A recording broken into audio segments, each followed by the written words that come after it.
प्रवेश कर चुके हैं हिंदी नॉवेल मास्टर की उस गुप्त दुनिया में, जहां कहानियां सिर्फ लिखी नहीं जाती, जाग उठती है। यहां हर छाया के पीछे एक रहस्य छिपा है, हर कदम पर एक अनसुनी फुसफुसाहट, और हर कहानी आपको उस अंधेरे दरवाजे तक ले जाती है जिसे खोलने की हिम्मत हर किसी में नहीं होती। डिस्क्लेमर: इस संसार के सभी पात्र, घटनाएं और स्थान कल्पना के धुएं से जन्मे हैं। इनका किसी वास्तविक व्यक्ति, संस्था या घटना से कोई संबंध नहीं है। यदि कोई समानता लगे तो याद रखिए, संयोग भी कभी कभी कहानी का हिस्सा बन जाता है। ये सामग्री केवल मनोरंजन और कल्पनाओं की रहस्यमयी यात्रा के लिए है। तो दोस्तों, आपको ये कहानी कैसी लगी मुझे कमेंट्स में ज़रूर बताना। अगर अच्छी लगे तो लाइक, शेयर और सब्सक्राइब करना मत भूलना। और हाँ, एक बात बताना, क्या हम इस स्टोरी का मेंबरशिप एपिसोड स्टार्ट करें? ये भी मुझे कमेंट्स में बताना। और आप जो बोल रहे हैं ज़्यादा एपिसोड डालो, ज़्यादा एपिसोड नहीं डाल सकता, क्योंकि हाल ही में बहुत ज़्यादा चैनल्स डिमोनेटाइज हो रहे हैं ये ज़्यादा एपिसोड डालने के चक्कर में। तो चलिए बढ़ते हैं अब अपने एपिसोड की तरफ। अध्याय 184 शअग्नि दिव्य चक्रव्यूह। जोरावर रायचंद अपने सामने धधकते आग के समंदर को फटी आंखों से देखता रह गया, बिल्कुल सन्न। उसे महसूस हुआ जैसे देवांश ने उसके गाल के दूसरी तरफ भी एक जोरदार तमाचा जड़ दिया हो। पहाड़ी की चोटी पर मौजूद भीड़ यह नज़ारा देखकर मौत जैसी खामोशी में डूब गई। दूर जलते जंगल की भयानक गर्जना के अलावा वहां सिर्फ हवा में सरसराते पत्तों की आवाज़ सुनाई दे रही थी। जिन्होंने शर्त लगाई थी कि देवांश 50 गज से आगे नहीं जा पाएगा, अब उनकी बोलती बंद थी। वे उन नामर्दों की तरह दुबक गए थे जिनकी जुबान काट दी गई हो, टांगे सिमटी हुई, सर झुका हुआ, बिल्कुल लाचार। खासकर पहलवान बलविंदर, जो अपने आसपास के लोगों की अजीब नज़रों को महसूस कर रहे थे। उन्हें भी जोरावर की तरह ही लग रहा था जैसे जंगल की आग ने उनकी इज्जत को झुलसा दिया हो, एक जलती चुभती हुई बेइज्जती। सरेआम तमाचा, और वो भी 1 मिनट से कम समय में। हालांकि अपनी इज्जत बचाने के लिए उन्होंने अभी भी बेशर्मी से ताना मारा, खून अपनी औकात से ज्यादा उछल रहा है। उस रफ्तार से तो कोई भी अंदर घुस सकता है। असली बात तो यह है कि क्या वो अंदर जाकर जिंदा वापस आ पाएगा। जैसे ही ये शब्द निकले, जो लोग अभी अभी जलील हुए थे वे तुरंत सुर में सुर मिलाने लगे।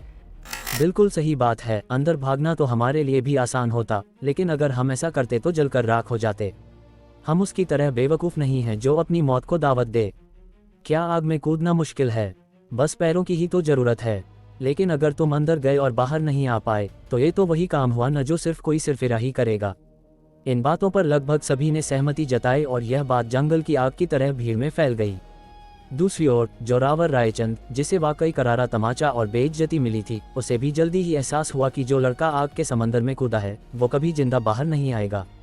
अमृता आंटी, देखने की कोई जरूरत नहीं है, वो लड़का पक्का मर चुका है। हालांकि उसने मेरा अपमान किया, लेकिन मुझे कोई फर्क नहीं पड़ता और हमारा पुराना समझौता अभी भी कायम है। जब आप ठंडे दिमाग से सोच लें तो मेरे पास आ जाएगा।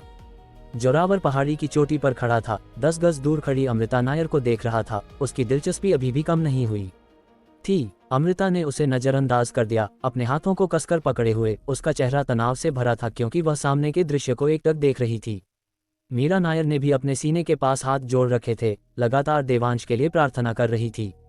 अल्पविराम। पहाड़ी सिलसिले के दूसरी तरफ 100 गज दूर आग के समंदर में जैसे ही देवांश ने जंगल की आग में छलांग लगाई, उसे महसूस हुआ जैसे चारों दिशाओं से एक भयानक गर्म लहर ने उस पर हमला कर दिया हो। देवांश के मुंह से हैरानी भरी आवाज निकल गई। फिर उसने अपनी दिव्य दृष्टि फैलाई, अपने आसपास का जायजा लेते हुए। यहाँ का तापमान इतना असामान्य रूप से गर्म क्यों है? आमतौर पर जंगल की आग लगभग 400 डिग्री सेल्सियस होती है और अपने चरम पर भी ये केवल 1000 डिग्री तक ही पहुंचती है। लेकिन यहाँ की आग, जहाँ जलने के लिए कुछ बचा ही नहीं था, फिर भी डरावनी हद तक गर्म थी, जो सामान्य आग के चरम से भी कहीं ज्यादा थी। देवांश ने मोटे तौर पर अंदाजा लगाया कि तापमान कम से कम 2 गुना होना चाहिए, वरना उसे इतनी बेचैनी महसूस नहीं होती। मुझे नहीं पता कि मीरा नायर का अग्नि रक्षा तावीज इतने उच्च तापमान को झेल सकता है या नहीं, देवांश ने मन ही मन सोचा। फिर बिना किसी हिचकिचाहट के उसने फिर से कदम आगे बढ़ाए, जंगल की आग की गहराइयों की ओर दौड़ पड़ा। कुछ दूर दौड़ने के बाद देवांश ने अपनी दिव्य दृष्टि का इस्तेमाल करते हुए आग के बीच में वास्तव में कई ऊर्जा मणियां देखीं। हालांकि दूरी काफी ज्यादा थी और देवांश के पास फिलहाल उन्हें इकट्ठा करने का समय नहीं था। उसने बस चुपचाप उन ऊर्जा मणियों की जगहों को अपने दिमाग में बैठा लिया। लेकिन जैसे ही वह थोड़ा और आगे दौड़ा, उसके दिमाग में याद की गई ऊर्जा मणियों की जगहें अचानक आपस में जुड़ गईं और एक अधूरा चक्रव्यूह का पैटर्न बनाने लगीं। इत्तेफाक या किसी इंसान का काम, देवांश ने मन ही मन सोचा और जल्दी ही फर्क करने का तरीका भी ढूंढ लिया। अगर 20 मील दूर जैन स्थिति में भी ऊर्जा मणि दिखाई देती है, तो यह निश्चित रूप से किसी इंसान का काम है, क्योंकि इस स्थिति का स्थान पिछली ऊर्जा मणियों की दिशाओं से टकरा रहा था। अगर यह इंसानी दखल नहीं होता, तो इस जगह पर चक्रव्यूह से जुड़ी कोई भी चीज दिखाई नहीं देती। इसके विपरीत ये पक्का किसी इंसान का काम होगा। पहचानने का तरीका मिलने के बाद देवांश ने अपनी रफ्तार बनाए रखी, ब्रह्मांडीय ऊर्जा का इस्तेमाल करके उस झुलसा देने वाली गर्मी का सामना किया और आगे छलांग लगाता रहा। देवांश बस कुछ ही सांसों में 20 मील की दूरी पर पहुंच गया। अपनी दिव्य दृष्टि के स्कैन के नीचे देवांश ने वाकई लगभग 1 दर्जन गज दूर जैन स्थिति में ऊर्जा मणियां देखीं। ये वाकई किसी इंसान का काम है। देवांश ने उस काफी बड़ी ऊर्जा मणि को हाथ नहीं लगाया, बल्कि उसकी जगह को नोट किया और फिर आगे बढ़ने की तैयारी की। हालांकि जैसे ही इस ऊर्जा मणि की जगह को शामिल किया गया, देवांश के दिमाग में चक्रव्यूह का पैटर्न और भी साफ हो गया। अग्नि दिव्य चक्रव्यूह। पौराणिक कथाओं में कहा जाता है कि ताइशांग लाओजुन की 8 ट्रिग्राम भट्टी की लपटें अग्नि थीं, जिससे ये साफ होता था कि इस जंगल की आग का तापमान इतना अविश्वसनीय रूप से भयानक क्यों था। हालांकि देवांश की नज़रों में ये चक्रव्यूह केवल एक शुरुआती स्तर का चक्रव्यूह था, लेकिन इस दुनिया में कोई ऐसा चक्रव्यूह बना सकता है, इस बात ने देवांश को थोड़ा हैरान कर दिया। सबसे बड़ी बात यह थी कि सामने वाला ये भी जानता था कि चक्रव्यूह बनाने के लिए ऊर्जा मणियों का इस्तेमाल कैसे किया जाता है, जो और भी काबिले तारीफ था, जिससे साफ पता चलता था कि उसने चक्रव्यूहों पर कुछ हद तक शोध किया है। लेकिन जैसे जैसे देवांश गहराई में गया, उसे जल्दी ही पता चल गया कि इस चक्रव्यूह को बनाने वाले का स्तर बस औसत था। चक्रव्यूह बनाने की कला स्थिर नहीं है, इसमें भौगोलिक स्थितियों को शामिल करना और स्थानीय परिस्थितियों के अनुसार कभी भी बदलाव करना जरूरी होता है। लेकिन यह व्यक्ति स्पष्ट रूप से ऐसा नहीं था। उसने न केवल चक्रव्यूह को लकीर के फकीर की तरह लागू किया, पूरी तरह से नक्शे का पालन करते हुए, बल्कि उसके पास जो नक्शा था वह भी अधूरा लग रहा था, जिसके परिणामस्वरूप ये अग्नि दिव्य चक्रव्यूह अपनी शक्ति का 5वां हिस्सा भी नहीं दिखा पा रहा था। जो बात देवांश को समझ नहीं आ रही थी वह ये थी कि उस व्यक्ति ने यहाँ ये चक्रव्यूह क्यों बनाया होगा और यह इतनी दूर तक क्यों फैला हुआ था। यह क्या जला रहा था? दीवार पर पुताई के लिए चुना, या वह अपनी आज़ादी से ऊब गया था और नरक की ठंडी जेल की फर्श का अनुभव करना चाहता था? देवांश को उस व्यक्ति का मकसद नहीं पता था, लेकिन देवांश को इससे कोई मतलब भी नहीं था। उसे बस उस इंसान को बचाना था। हालांकि जब देवांश लगभग 100 मील और आगे दौड़ा, तो उसके सामने की लपटें अचानक बदल गईं। तापमान अपने मूल आधार से सीधे 2 गुना हो गया और यहाँ तक कि देवांश की ब्रह्मांडीय ऊर्जा भी उसका विरोध करने के लिए संघर्ष करने लगी। इसके अलावा इन अत्यधिक उच्च तापमान वाली लपटों और अग्नि दिव्य चक्रव्यूह द्वारा बनाई गई लपटों के बीच एक बहुत ही स्पष्ट सीमा रेखा थी। आगे कदम बढ़ाना किसी आग के नरक में कदम रखने जैसा था, जहां भयानक गर्म लहरें उसे तुरंत अपनी चपेट में ले लेती थीं।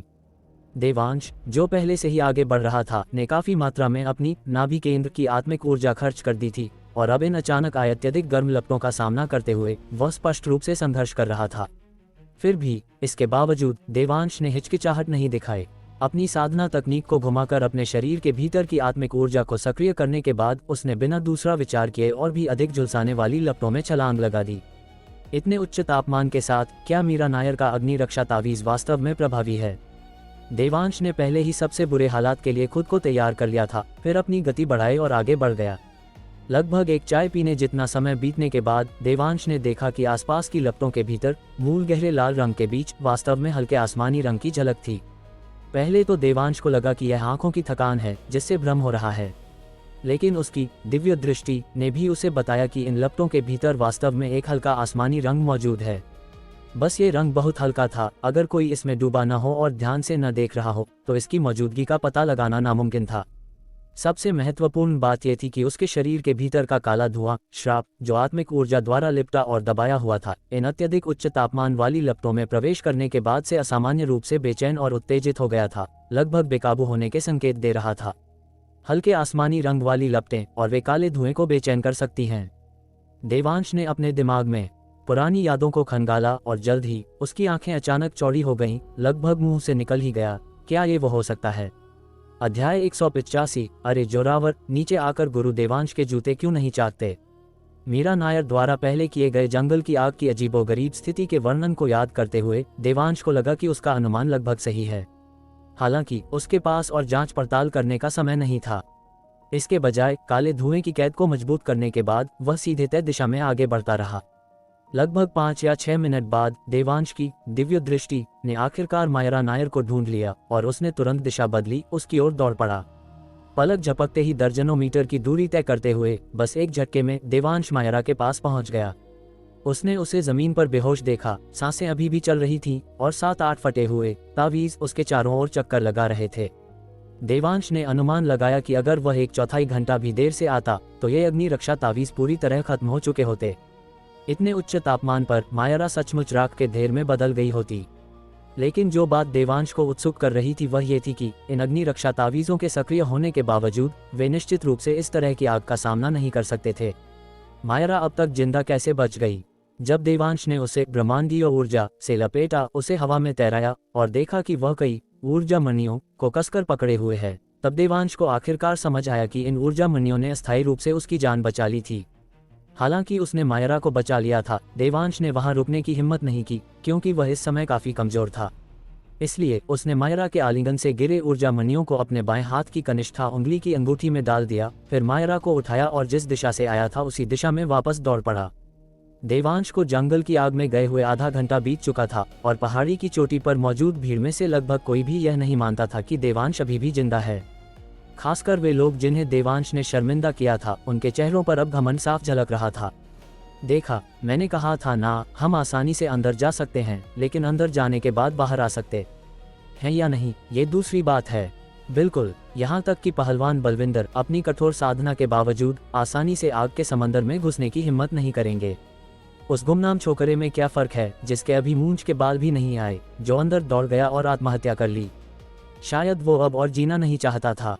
हा। जोरावर रायचंद पहाड़ी की चोटी पर खड़ा होकर 10 मीटर दूर अमृता नायर और उसकी बेटी को देखते हुए जोर से बोला, अमृता आंटी, अब उम्मीद रखने की कोई जरूरत नहीं है। वो इतने समय बाद भी बाहर नहीं आया, वो लड़का पक्का मर चुका है। अगर आप जल्द फैसला नहीं करती तो मुझे डर है कि आपकी बेटी पर लगे अग्नि रक्षा तावीज तब तक नहीं टिकेंगे जब तक मैं आपके साथ काम निपटाकर उसे बचाने अंदर जाऊं। ये सुनकर अमृता का शरीर कांप उठा। उसने अनजाने में अपने हाथ भींच लिए और फिर लाचारी से मीरा नायर की ओर देखा। मीरा, हमें क्या करना चाहिए? क्या वो पहले ही उसने अपनी बात पूरी करने की हिम्मत नहीं की, इसलिए वह अचानक रुक गई। लेकिन असल में वह अच्छी तरह जानती थी कि उस व्यक्ति द्वारा पहले दिखाई गई गति को देखते हुए आधा घंटा चक्कर लगाने के लिए काफी था। तथ्य ये कि वह अभी तक बाहर नहीं आया था, इसका मतलब था कि वह शायद गंभीर खतरे में था। मीरा नायर भी इस बात को समझती थी, लेकिन उसने इसे मानने से इनकार कर दिया। इसके बजाय उसने दृढ़ भाव से जवाब दिया, बिल्कुल नहीं, मुझे उस पर भरोसा है, उसके पास मेरी बहन को बचाने का कोई ना कोई तरीका जरूर होगा। हा, क्या खुशफहमी है। छोड़ो कि वह तुम्हारी बहन को बचा पाता है या नहीं, अगर वह जिंदा बाहर निकल आया तो ये छोटा नवाब घुटने टेक कर उसके जूते चाटेगा। जोरावर ने बड़े आत्मविश्वास के साथ कहा। जैसे ही उसने अपनी बात खत्म की, दूर भीड़ में हंगामा मच गया। अरे बाप रे, देखो, ऐसा लग रहा है जैसे कोई जंगल की आग से बाहर आ रहा है। इन शब्दों पर सभी ने जल्दी से अपनी आंखें गड़ाकर देखा और फिर उन्होंने 100 मीटर दूर आग की दीवार में एक काला साया देखा जो तेजी से आग की दीवार के किनारे की ओर आ रहा था। बस पलक झपकते ही वह काला साया एक महिला को उठाए हुए आग की दीवार से बाहर निकला और फिर सबकी नजरों के सामने कुछ ही सांसों में अमृता नायर और उसकी बेटी के पास पहुंच गया।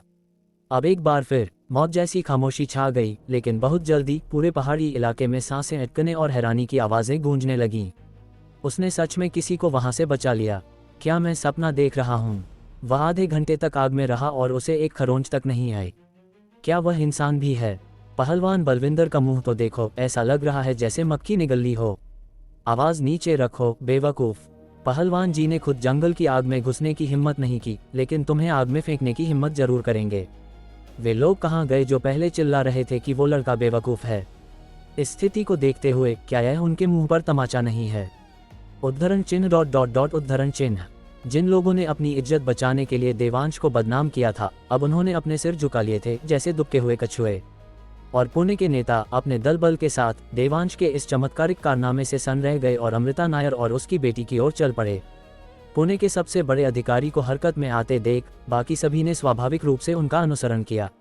वह जिंदा है। अंदर का तापमान बहुत ज्यादा था, इसलिए शायद डिहाइड्रेशन से बेहोश हो गई।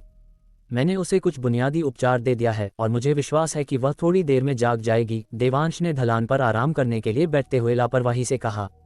ये सुनकर अमृता नायर और उसकी बेटी खुशी से झूम उठी और फूट फूट कर रोने लगीं। उन्होंने अपनी सबसे सच्ची कृतज्ञता व्यक्त करने के लिए देवांश के सामने कुछ बार माथा टेकने की जिद की। देवांश इस समय पूरी तरह थक चुका था, इसलिए उसे उन्हें घुटने टेकने से रोकने के लिए आत्मिक ऊर्जा का उपयोग करने में आलस आ रहा था। उसने बस अपना हाथ हिलाया, उन्हें इतनी औपचारिकता न निभाने के लिए कहा। जैसे ही वह बोला, उसकी निगाहें सामने जंगल की आग पर टिकी रहीं। उसका दिमाग उन ऊर्जा मणियों से भरा हुआ था जिनका उपयोग अग्नि दिव्य चक्रव्यूह बनाने के लिए किया गया था, और उस दिव्य अग्नि चक्रव्यूह के भीतर की लाल नीली लपटों से। जैसे ही अमृता अपनी छोटी बेटी को गले लगाकर रो रही थी, मीरा नायर अचानक खड़ी हो गई और जोरावर रायचंद को देखते हुए डांटा, अरे जोरावर, तुम नीचे आकर गुरु देवांश के जूते क्यों नहीं चाटते? जब जोरावर ने देवांश को किसी को बचाते हुए देखा तो उसे पता चल गया कि उसकी योजना गड़बड़ हो गई है। वह पहले ही इतना गुस्से में था कि उसके फेफड़े फटने को थे। अब मीरा नायर के ताने भरे शब्द सुनकर उसकी आंखों में तुरंत द्वेष चमक उठा। मीरा नायर को घूरने के बाद उसने एकटक देवांश की पीठ को देखा। वह समझ नहीं पा रहा था कि वो लड़का आधे घंटे तक आग में कैसे जिंदा रहा और किसी को बचाने में भी कामयाब रहा। क्या उसके पास भी कोई सुरक्षात्मक जादुई यंत्र था? जोरावर को लगा कि यह बहुत संभव है, वरना उसकी उम्र में उसके पास केवल अपने शरीर के साथ इतनी भीषण जंगल की आग का सामना करने की साधना नहीं हो सकती थी। ये जानना चाहिए कि कठोर साधना करने वाले महागुरु पहलवान बलविंदर भी उस तीव्रता को आसानी से परखने की हिम्मत नहीं करते थे। नफरत की बात यह थी कि उसका बारीकी से बनाया गया तमाशा उस लड़के ने पूरी तरह बर्बाद कर दिया था, वरना वह अभी अमृता नायर के साथ मजे कर रहा होता। अगर वह किस्मत वाला होता तो शायद उसे दोनों माँ बेटी मिल जाती, लेकिन अब उसकी सारी मेहनत बेकार हो गई। लानत है, मेरी किस्मत खराब कर दी, तू बस रुक। जोरावर मन ही मन कोसने से खुद को नहीं रोक सका। फिर मीरा नायर को देखते हुए उसने ठंडी सांस ली, ज्यादा हवा में मत उड़ो, मैं तुम्हें और तुम्हारी माँ को बाद में देख लूंगा। इतना कहकर उसने गुस्से में अपनी आस्तीन झटकी, मुड़ा और आ रहे पुणे के नेताओं से मिलने चला गया। अपनी जुबान से मुकरना, क्या तुम मर्द भी हो? मीरा नायर जोरावर की धमकी से बिल्कुल नहीं डरी और तुरंत उसकी जाती हुई पीठ पर पलटवार किया। ये सुनकर वह लगभग लड़खड़ा गया और गिरते गिरते बचा। स्पष्ट रूप से गुस्से से आग बबूला था, लेकिन वह कुछ नहीं कर सकता था। उसने अभी उन पर हाथ उठाने की हिम्मत नहीं की, खासकर तब जब उस लड़के का तमाचा अभी भी उसके गाल पर तीस मार रहा था।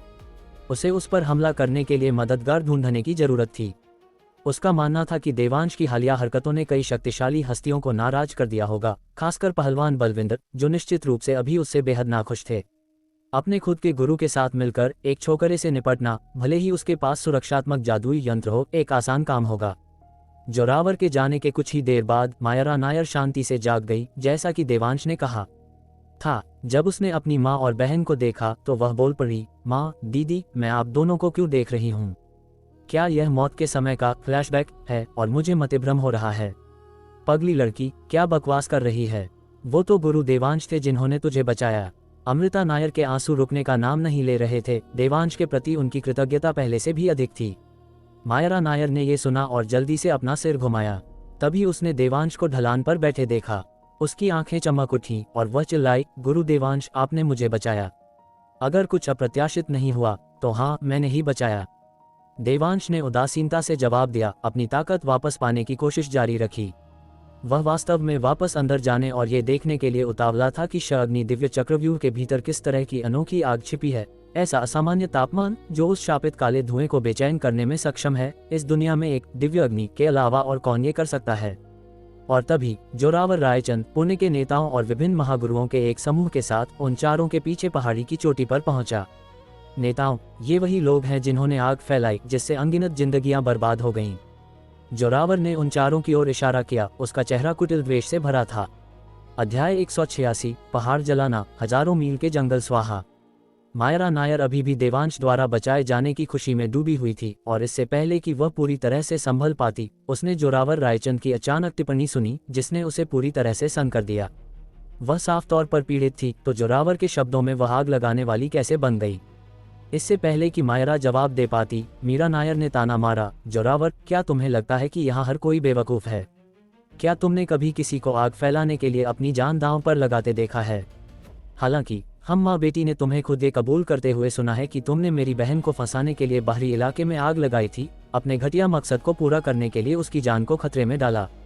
ये सुनकर मायरा नायर ने तुरंत अपनी आंखें चौड़ी कर लीं, जोरावर को घूरते हुए, और गुस्से में फटकार लगाई, कोई आश्चर्य नहीं कि मेरे आग में घुसते ही लपटें अचानक बढ़ गईं, जिससे उत्तर, दक्षिण, पूर्व या पश्चिम में फर्क करना नामुमकिन हो गया।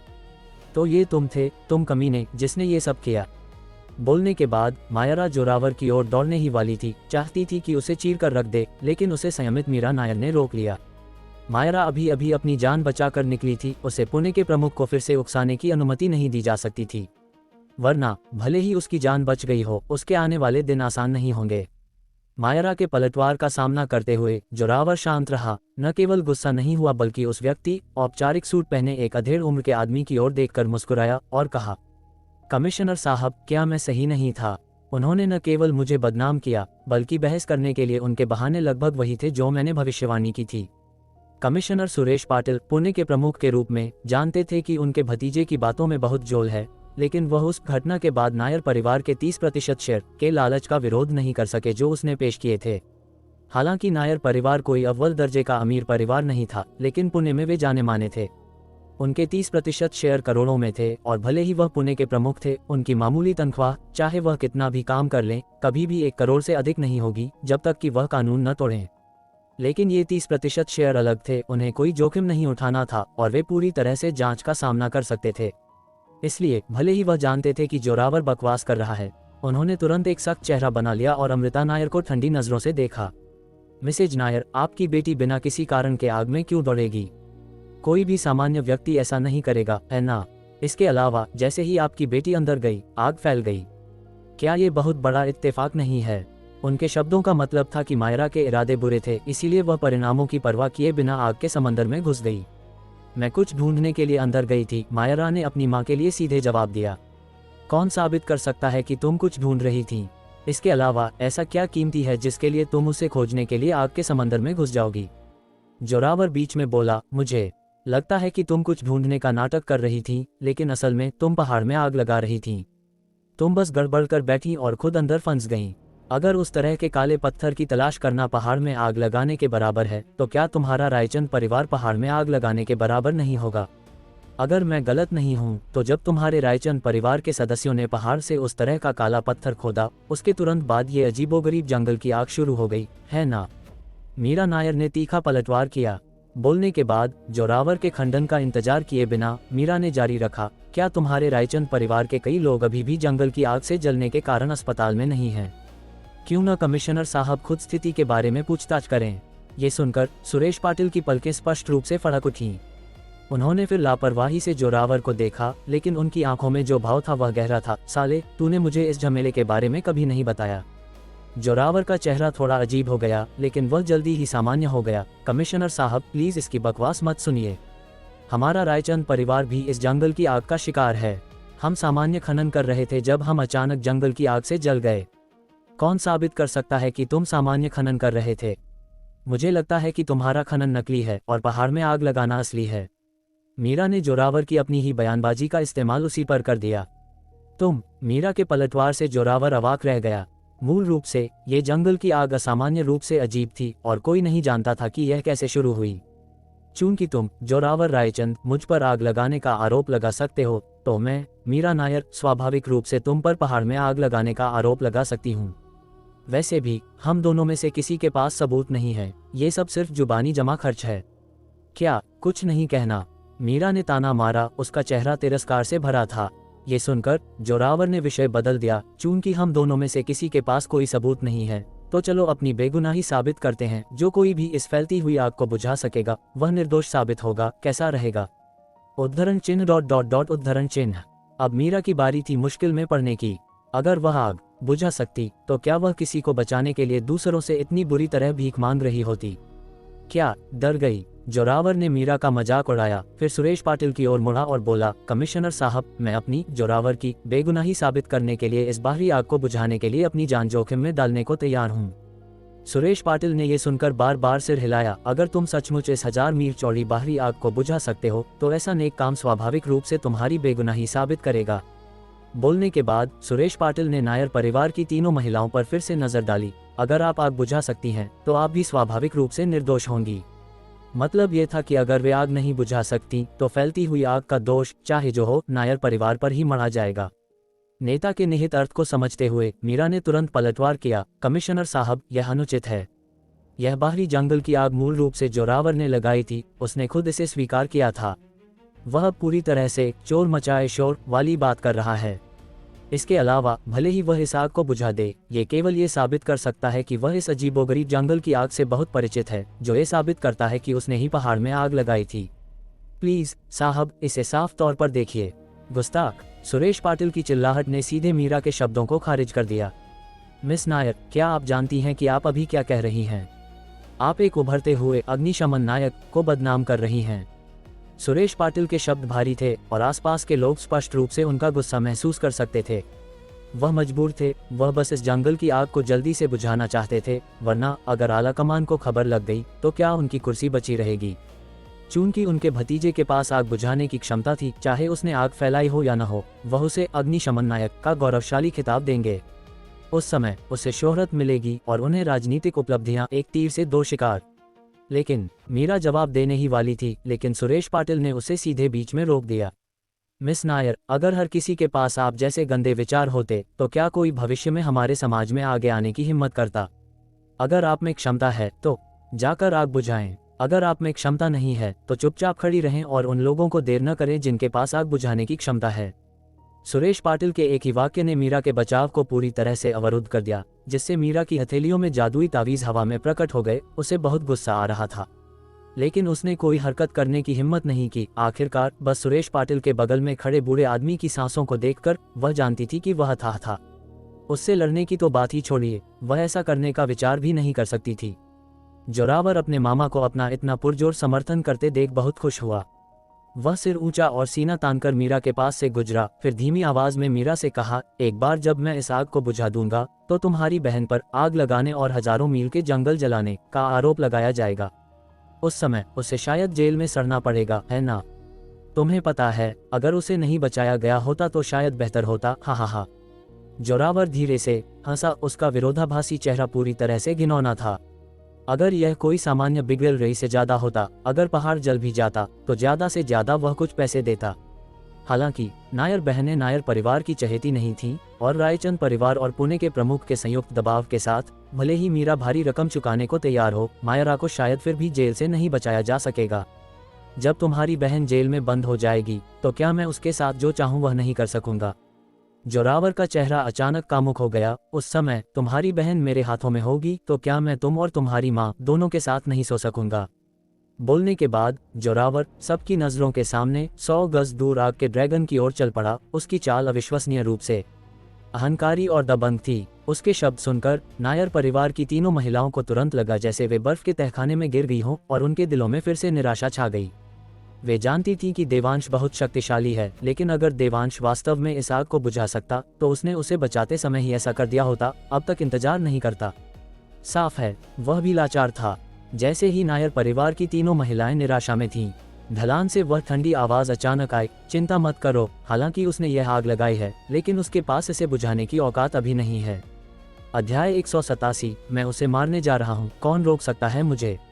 देवांश के शब्द सुनकर नायर परिवार की मां और बेटियों ने राहत की सांस ली। आखिरकार ज्ञान के मामले में उन तीनों ने मिलकर भी उतना नहीं देखा था जितना अकेले देवांश ने। लेकिन बहुत जल्दी उनकी आंखों में फिर से निराशा और हताशा के संकेत दिखाई देने लगे। लेकिन जैसा कि मैंने अभी कहा, वह अजीबोगरीब जंगल की आग उसी ने लगाई थी, इसलिए वह उससे बेहद परिचित होगा। क्या उसके लिए इसे बुझाना आसान नहीं होगा? मीरा नायर ने माथे पर शिकन लाते हुए पूछा। अगर यह केवल एक शाग्नि दिव्य चक्रव्यूह होता तो निश्चित रूप से इसे मर्जी से बुझाया जा सकता था। बस अफसोस की बात यह है कि यह शाग्नि मूल रूप से अधूरा है और अब जब इसका सामना उस चीज से हो गया है तो जोरावर अकेले इसे बुझाना चाहता है। इस बारे में बोलते हुए देवांश रुका और फिर एक निर्णायक निष्कर्ष दिया, हूं मुंगेरीलाल के हसीन सपने। उसे तो छोड़ो, अगर उसका गुरु भी आ जाए तो उसे भी मुंह की खानी पड़ेगी। शाग्नि दिव्य चक्रव्यूह। सुरेश पाटिल के बगल में खड़े बूढ़े आदमी ने धीरे से बुदबुदाया, फिर वह देवांश की ओर देखे बिना नहीं रह सका। इससे पहले भले ही देवांश कितनी भी तेज दौड़ा हो, उसने एक बार भी देवांश को सीधे नहीं देखा था। आखिरकार उसकी नजरों में गति कभी भी वह कौशल नहीं थी जो एक मर्द के पास होना चाहिए, चाहे बिस्तर में हो या बिस्तर के बाहर। जहां तक दूसरों की बात है, ये सुनकर कि देवांश एक चक्रव्यूह का नाम बता सकता है, वे सभी फटी आंखों से उसे घूरने लगे। वह बस पूरे रास्ते आग के बीच से दौड़ा और उसने वास्तव में देख लिया कि जंगल की आग के भीतर एक चक्रव्यूह था। क्या ये हो सकता है कि वह चक्रव्यूह विद्या में माहिर है? तो ये बात है, कोई आश्चर्य नहीं कि वह आग के समंदर में बिना किसी नुकसान के घुस सका। पता चला कि वह एक दुर्लभ प्रतिभा है जो चक्रव्यूह में माहिर है। तो जब वह यहाँ दौड़ा था तब भी उसने जरूर किसी जादुई चक्रव्यूह का इस्तेमाल किया होगा, है ना? मैं सोच ही रहा था, कोई सिर्फ अपने शरीर के दम पर इतनी तेज कैसे दौड़ सकता है? उद्धरण चिन्ह ... उद्धरण चिन्ह। खुद जोरावर, जो पहले ही दर्जनों कदम दूर चल चुका था, देवांश के शब्द सुनकर आश्चर्यजनक रूप से वापस मुड़ा। देवांश के सामने चला गया, उसे ऊपर से नीचे तक देखा और तिरस्कारपूर्वक कहा, तुम होते कौन हो मेरे गुरु की आलोचना करने वाले? क्या तुम जानते हो मेरे गुरु कौन हैं? नाम सुनकर ही तुम्हारी हवा निकल जाएगी। मेरे गुरु हैं यंत्र सम्राट आचार्य वशिष्ठ। जैसे ही ये शब्द निकले, वहां मौजूद हर किसी की सांसें अटक गईं और यहाँ तक कि सुरेश पाटिल के पीछे खड़ा बूढ़ा आदमी भी जोरावर को तिरछी नजरों से देखे बिना नहीं रह सका। 16 साल की उम्र में मैं गुरुदेव के साथ काली पहाड़ी पर गया था, एक चक्रव्यूह बनाया और एक यिन और यांग नाग को मार डाला और मैंने खुद उसका पित्ता निकाला। 17 साल की उम्र में मैं गुरुदेव के साथ पूर्वी सागर गया, समुद्र में एक दुष्ट ड्रैगन को मारने के लिए एक भव्य चक्रव्यूह बनाया जिससे स्थानीय मछुआरों की सुरक्षा हुई। 18 साल की उम्र में मैंने गुरुदेव के साथ एक विदेशी चक्रव्यूह महागुरु के खिलाफ लड़ाई लड़ी, लगातार 18 भव्य चक्रव्यूह बनाए, उस देश से आए हमलावर दुश्मन को पछाड़ दिया। 19 साल की उम्र में उद्धरण चिन्ह ... उद्धरण चिन्ह। अब मैं 26 साल का हूँ, अपनी शिक्षा पूरी करके लौटा हूँ। मैं अपने गुरुदेव के आदेशों का पालन करूंगा, इस क्षेत्र की शांति की रक्षा के लिए अपनी पूरी कोशिश करूंगा और इस अजीबोगरीब शैतानी आग को तोड़ दूंगा। तुम्हारी हिम्मत कैसे हुई एक कल के छोकरे होकर मेरा अपमान करने की? जोरावर के जोशीले भाषण ने ऐसा महसूस कराया जैसे उसने सचमुच अनगिनत लड़ाइयों में आचार्य वशिष्ठ के साथ कंधे से कंधा मिलाकर लड़ाई लड़ी हो, जिससे पहाड़ी की चोटी पर मौजूद हर कोई हक्का बक्का रह गया और उसे विस्मय भरी नजरों से देखने लगा। और जब उन्होंने फिर से देवांश की ओर देखा तो उनकी आंखों में अंतहीन सहानुभूति थी, जैसे कि उन्होंने पहले से ही अनुमान लगा लिया हो कि यह नौजवान आचार्य वशिष्ठ से दया की भीख मांगने के लिए कौन सा आसन अपनाएगा। यहाँ तक कि नायर बहनें ये जानने के बावजूद कि देवांश एक महागुरु स्तर की हस्ती हैं, फिर भी उन्हें लगा कि यह विरोधी थोड़ा मुश्किल है। उन्हें उम्मीद नहीं थी कि जोरावर की पीठ पर इतना मजबूत हाथ होगा, इसीलिए उसने उन तीनों के खिलाफ इतनी लापरवाही से साजिश करने की हिम्मत की। कहा जाता है कि इस दुनिया में चक्रव्यूह सबसे गहरे होते हैं, यहाँ तक कि शस्त्र निर्माण से भी आगे निकलने में सक्षम। यही कारण है कि चक्रव्यूह और भी अधिक रहस्यमय हैं। अब तक केवल आचार्य वशिष्ठ ने ही चक्रव्यूहों के महान मार्ग की झलक देखी है, अपनी खुद की वंशावली बनाई है, एक संप्रदाय स्थापित किया है जिसकी ताकत एक महागुरु की नहीं बल्कि महागुरु से भी बढ़कर है। ये सोचकर नायर बहनें और अमृता नायर देवांश के लिए ठंडे पसीने में नहा गईं। और मीरा नायर इस समय ये भी समझ गई कि जोरावर के चारों ओर की तरंगें कोई सुरक्षात्मक जादुई यंत्र नहीं थी। ये बहुत संभव है कि यह एक छोटा पोर्टेबल चक्रव्यूह था। कोई आश्चर्य नहीं कि मैं इसे तोड़ नहीं पाए। चक्रव्यूह के खिलाफ तावीज तो शुरू से ही आधी लड़ाई हार जाते हैं। मीरा ने लाचारी से मन ही मन सोचा। देवांश के लिए उसकी चिंता पहले से कहीं ज्यादा बढ़ गई। हालांकि जोरावर ने अभी जिन लोगों और घटनाओं का जिक्र किया था उनका वास्तव में उससे कोई लेना देना नहीं था। उसने उनका अनुभव बिल्कुल नहीं किया था। यह अनुभव लगभग सभी उसने अपने गुरु से सुने थे। उनके गुरु ने भी उनका अनुभव नहीं किया था, बल्कि अपने वरिष्ठ भाई और वरिष्ठ बहन से सुना था। उनके गुरु भी आचार्य वशिष्ठ नहीं थे, बल्कि आचार्य वशिष्ठ के शिष्य के बाहरी संप्रदाय के शिष्य थे। ये अग्नि दिव्य चक्रव्यूह भी उनके गुरु ने उनके अनुरोध पर बनाया था, जिसका आचार्य वशिष्ठ या खुद उनसे कोई लेना देना नहीं था। वास्तव में अगर देवांश ने इस भव्य चक्रव्यूह के नाम का खुलासा नहीं किया होता तो वह अभी भी नहीं जानता कि यह शैतानी आग जो हजारों मील तक फैली हुई है अग्नि दिव्य चक्रव्यूह से उत्पन्न हुई है। मेरा अपमान करना एक बात है, लेकिन तुम मेरे गुरु आचार्य वशिष्ठ का भी अपमान करने की हिम्मत करते हो। तुम आईने में अपनी शक्ल क्यों नहीं देखते कि तुम आखिर हो क्या? बोलने के बाद जोरावर ने सीधे जमीन पर थूक दिया। उसके शब्द तिरस्कार से भरे थे, लेकिन देवांश ने उसे बिल्कुल भी भाव नहीं दिया। सीधे उसे एक तमाचा रसीद किया, एक बार फिर तरंगों को तोड़ते हुए और उसके चेहरे पर मारा, जिससे वह फिर से जमीन पर गिर गया। जब वह खड़ा हुआ तो उसका आधा चेहरा सूज गया था। स्पष्ट रूप से देवांश की ताकत पहले से बहुत अधिक थी। अगर तुम्हारे रायचंद परिवार ने ऊर्जा मणि न खोदी होती तो तुम अब तक एक लाश बन चुके होते, देवांश ने हल्के से कहा। उसके शब्द हिकारत और बेपरवाही से भरे थे। इस बात का तो जिक्र ही छोड़िए कि जोरावर ने जो कुछ भी कहा वह मनगढ़ंत था। भले ही वह सच होता, वह केवल एक ऐसा व्यक्ति होता जिसने कुछ मामूली चक्रव्यूहों में महारत हासिल की होती, जो साधना की दुनिया में चक्रव्यूह संप्रदाय में प्रवेश करने वाले उन युवा द्वारपालों के बराबर भी नहीं था। ऐसी चींटी स्वाभाविक रूप से अभी देवांश के लिए विरोधी मानने के लायक नहीं थी। वास्तव में वह देवांश के लिए दूसरी नजर डालने के लायक भी नहीं था। जैसा कि देवांश ने कहा, देवांश ने उसे अभी तक इसलिए नहीं मारा था क्योंकि वह उन ऊर्जा मणियों को महत्व देता था जो उसके रायचंद परिवार ने पहले पहाड़ी सिलसिले से खोदी थीं। फोन करो और रायचंद परिवार को बताओ कि वे सारी ऊर्जा मणियां सौंप दें, वरना मैं तुम्हें तुरंत आग के समंदर में भेज दूंगा।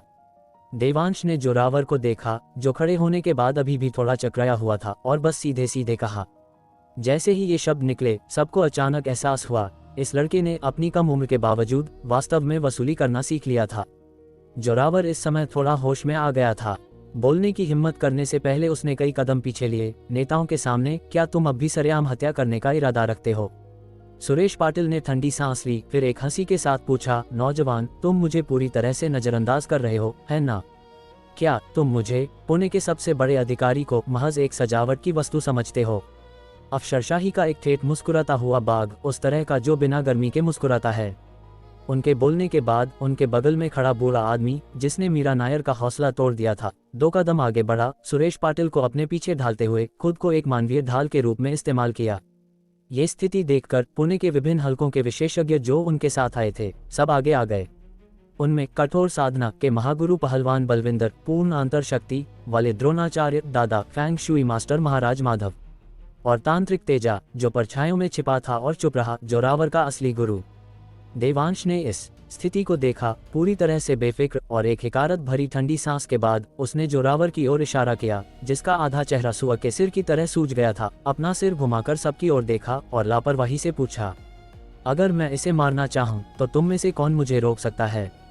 अध्याय 188, बहुत कमजोर हैं, एक साथ हमला करो। खून, बड़ी बड़ी बातें। तुम्हें लगता है कि तुम चक्रव्यूह के बारे में थोड़ा बहुत समझते हो, इसलिए तुम हम में से इतने सारे लोगों को अकेले चुनौती देने की हिम्मत करते हो। तुम्हें ये जुर्रत किसने दी? हम सब में से वह अकेला है जो आग बुझा सकता है। अगर तुमने उसे आग के समंदर में फेंकने की हिम्मत की तो तुम हम सब के खिलाफ जा रहे हो। नौजवान, मैं बस एक बात कहूंगा, अगर तुमने उसे धमकाने की हिम्मत की या उसे आग बुझाने से रोकने की हिम्मत की तो मैं तुम्हें खत्म करने की हिम्मत करूंगा। मैं जो कहता हूँ वो करता हूँ। द्रोणाचार्य दादा, एक पूर्ण अंतर्शक्ति वाले मार्शल आर्टिस्ट, ने दृढ़ विश्वास के साथ कहा। उनके शब्द देवांश के लिए तिरस्कार से भरे थे। सिर्फ वही नहीं, वहां मौजूद लगभग हर किसी के मन में यही विचार था, इसलिए वे सब अपनी स्थिति व्यक्त करने के लिए बोल पड़े, जैसे वे देवांश को जिंदा चबा जाएंगे। इस समय का दृश्य जन आक्रोश जैसा कहा जा सकता था। ए लड़के, देखा तुमने? इसे कहते हैं हवा का रुख। जोरावर ने देखा कि हर कोई उसकी तरफ है और तुरंत देवांश को एक घमंडी अभिव्यक्ति के साथ देखा जो हिकारत से भरी थी। हालांकि उसने खुद को 2 बार तमाचा मरवाया था, तो क्या हुआ? क्या वह वो नहीं था जो अंत में हंस रहा था, जबकि उस लड़के पर भीड़ ने हमला बोल दिया था? मुझे नाराज करने का मतलब है पुणे की नामचीन हस्तियों को नाराज करना। क्या तुम इसका अंजाम भुगत सकते हो? जोरावर मुस्कुराया, अहंकार से भरा हुआ। अभी भी मेरे रायचंद परिवार की ऊर्जा मणि के बारे में सोच रहे हो? तुम शायद अभी तक जागे नहीं हो, है ना? हा हा हा, जोरावर ने कहा और फिर जोर से हंसने से खुद को रोक नहीं सका। तो तुम वो फोन नहीं करने वाले? देवांश ढलान पर बैठा था, जोरावर को देख रहा था, जिसका चेहरा सुअर के सिर की तरह सूजा हुआ था। उसकी आंखों में एक खिलवाड़ भरा भाव था। फोन करूं? ये सुनकर जोरावर लगभग जोर से हंस पड़ा। ए लड़के, क्या तुम बेवकूफ हो? अपनी ये 2 कौड़ी की आंखें खोलो और मेरे पीछे खड़े इन लोगों को देखो। क्या तुम्हें लगता है हमारी मौजूदा स्थिति को देखते हुए मुझे अभी भी फोन करने की जरूरत है? चूंकि ऐसी बात है तो तुम्हारे जीने और हवा बर्बाद करने की कोई जरूरत नहीं है। देवांश ने हल्के से कहा, फिर धीरे से अपनी बैठी हुई स्थिति से खड़ा हो गया। ये देखकर आसपास के लोग जान गए कि देवांश का इरादा हमला करने का है। इसलिए वे सब कुछ कदम आगे बढ़ गए जोरावर की रक्षा करते हुए। ए लड़के, मुझे वास्तव में उम्मीद नहीं थी कि हम में से इतने सारे लोगों का सामना करते हुए तुम में अभी भी खड़े होने की हिम्मत होगी। इस बूढ़े को दोष मत देना कि मैंने तुम्हें याद नहीं दिलाया। जब तक तुम छोटे नवाब जोरावर से माफी मांगते हो, मैं तुम्हें जाने देने पर विचार कर सकता हूँ। द्रोणाचार्य दादा ने शांति से कहा। वह इतना उत्सुक इसलिए था क्योंकि वह जोरावर के माध्यम से यंत्र सम्राट आचार्य वशिष्ठ की चापलूसी करना चाहता था। आखिरकार वह दशकों से पूर्ण अंतर्शक्ति के स्तर पर अटका हुआ था। अगर उसे आचार्य वशिष्ठ से चक्रव्यूह का आशीर्वाद मिल जाता तो वह मिनटों में महासिद्धि स्तर को तोड़ सकता था। हालांकि वह नहीं जानता था कि आचार्य वशिष्ठ के पास ऐसा कोई साधना बढ़ाने वाला चक्रव्यूह है या नहीं, लेकिन दुनिया में चक्रव्यूह अविश्वसनीय रूप से रहस्यमय थे और उनके प्रभाव बहुत भिन्न थे। कौन कह सकता है कि ऐसा चक्रव्यूह मौजूद नहीं था? जैसा कि कहावत है, अगर आप जुआ खेलते हैं तो साइकिल मोटरसाइकिल में बदल सकती है। इसके अलावा उसे कुछ भी भुगतान नहीं करना था, बस एक नौजवान से निपटना था जो चक्रव्यूह के बारे में थोड़ा बहुत जानता था। और दूसरे लोग द्रोणाचार्य दादा की लगभग चापलूसी भरी चेतावनी सुनकर नफरत या नाराजगी महसूस नहीं कर रहे थे। उन्हें केवल खेद था कि उन्होंने अपना रुख पहले व्यक्त नहीं किया, जिससे उन्हें जोरावर पर अच्छी छाप छोड़ने का मौका मिल जाता। फिर सुरागों का पालन करते हुए वे शायद यंत्र सम्राट आचार्य वशिष्ठ का पल्ला पकड़ने में सक्षम हो जाते।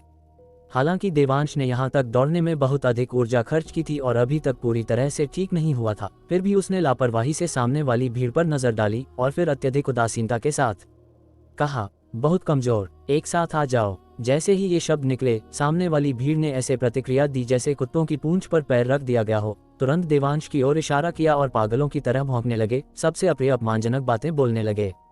देवांश के बगल में खड़ी नायर परिवार की तीनों महिलाओं ने भी ये सुनकर अपनी आंखें चौड़ी कर लीं, स्पष्ट रूप से देवांश की मांग पर कुछ अविश्वास कर रही थीं। ये जानना चाहिए कि सामने वाले लोगों में से कई पुणे की जानी मानी हस्तियां थीं, जिनकी साधना भले ही सिद्ध महागुरु स्तर तक न पहुंची हो, अथाह गहरी थी। अगर वे सचमुच देवांश के खिलाफ मिल गए तो कहना मुश्किल होगा कि कौन जीतेगा या हारेगा। और ठीक इसी पल द्रोणाचार्य दादा भीड़ की चिल्लाहट को दरकिनार करते हुए और नायर परिवार की तीनों महिलाओं की चिंतित नजरों का सामना करते हुए आगे बढ़े। तुम जाहिल मूर्ख, आज ये बूढ़ा तुम्हें सिखाएगा कि व्यवहार कैसे करते हैं। जैसे ही उन्होंने बोलना खत्म किया, उन्हें तुरंत अपने पीछे की भीड़ से एक मत जयकारे मिले। महान गुरु दादा, जाओ उस लड़के के सारे दांत तोड़ दो और उसे समाज के लोहे के चने चबवा दो। इतने सारे लोगों को चुनौती देने की हिम्मत, मुझे लगता है कि वह या तो बेवकूफ़ है या दुष्ट, या शायद मानसिक रूप से बीमार है और मौत मांग रहा है। वह चक्रव्यूह के बारे में थोड़ा बहुत समझता है और वास्तव में खुद को अजय मानता है। ये पूरी तरह से हास्यास्पद है। मुझे नहीं पता कि उसके दिमाग में क्या है जो वह इतना अहंकारी और घमंडी है। महान गुरु दादा, 3 सेकंड में लड़ाई खत्म करें। मैं उसके अहंकारी और गुस्ताख चेहरे को देखकर थक गया हूँ, ये घिनौना है। द्रोणाचार्य दादा इस समय तक देवांश के सामने चल चुके थे। सुरक्षा के लिए उन्होंने फिर से देवांश की बारीकी से जांच की और केवल ये पुष्टि करने के बाद कि उसके पास कोई मार्शल आर्टिस्ट की ऊर्जा नहीं थी, उन्होंने राहत की सांस ली। हालांकि जोरावर को प्रभावित करने के लिए उन्होंने अभिनय करने की जल्दबाजी नहीं की, बल्कि फिर से सलाह दी, नौजवान, मैं तुम्हें एक आखिरी मौका देता हूँ। जब तक तुम नाक रगड़कर छोटे नवाब जोरावर से माफी मांगते हो, न केवल मैं तुम्हें परेशान नहीं करूंगा, बल्कि मैं सभी को तुम्हारी जान बख्शने के लिए भी मना लूंगा।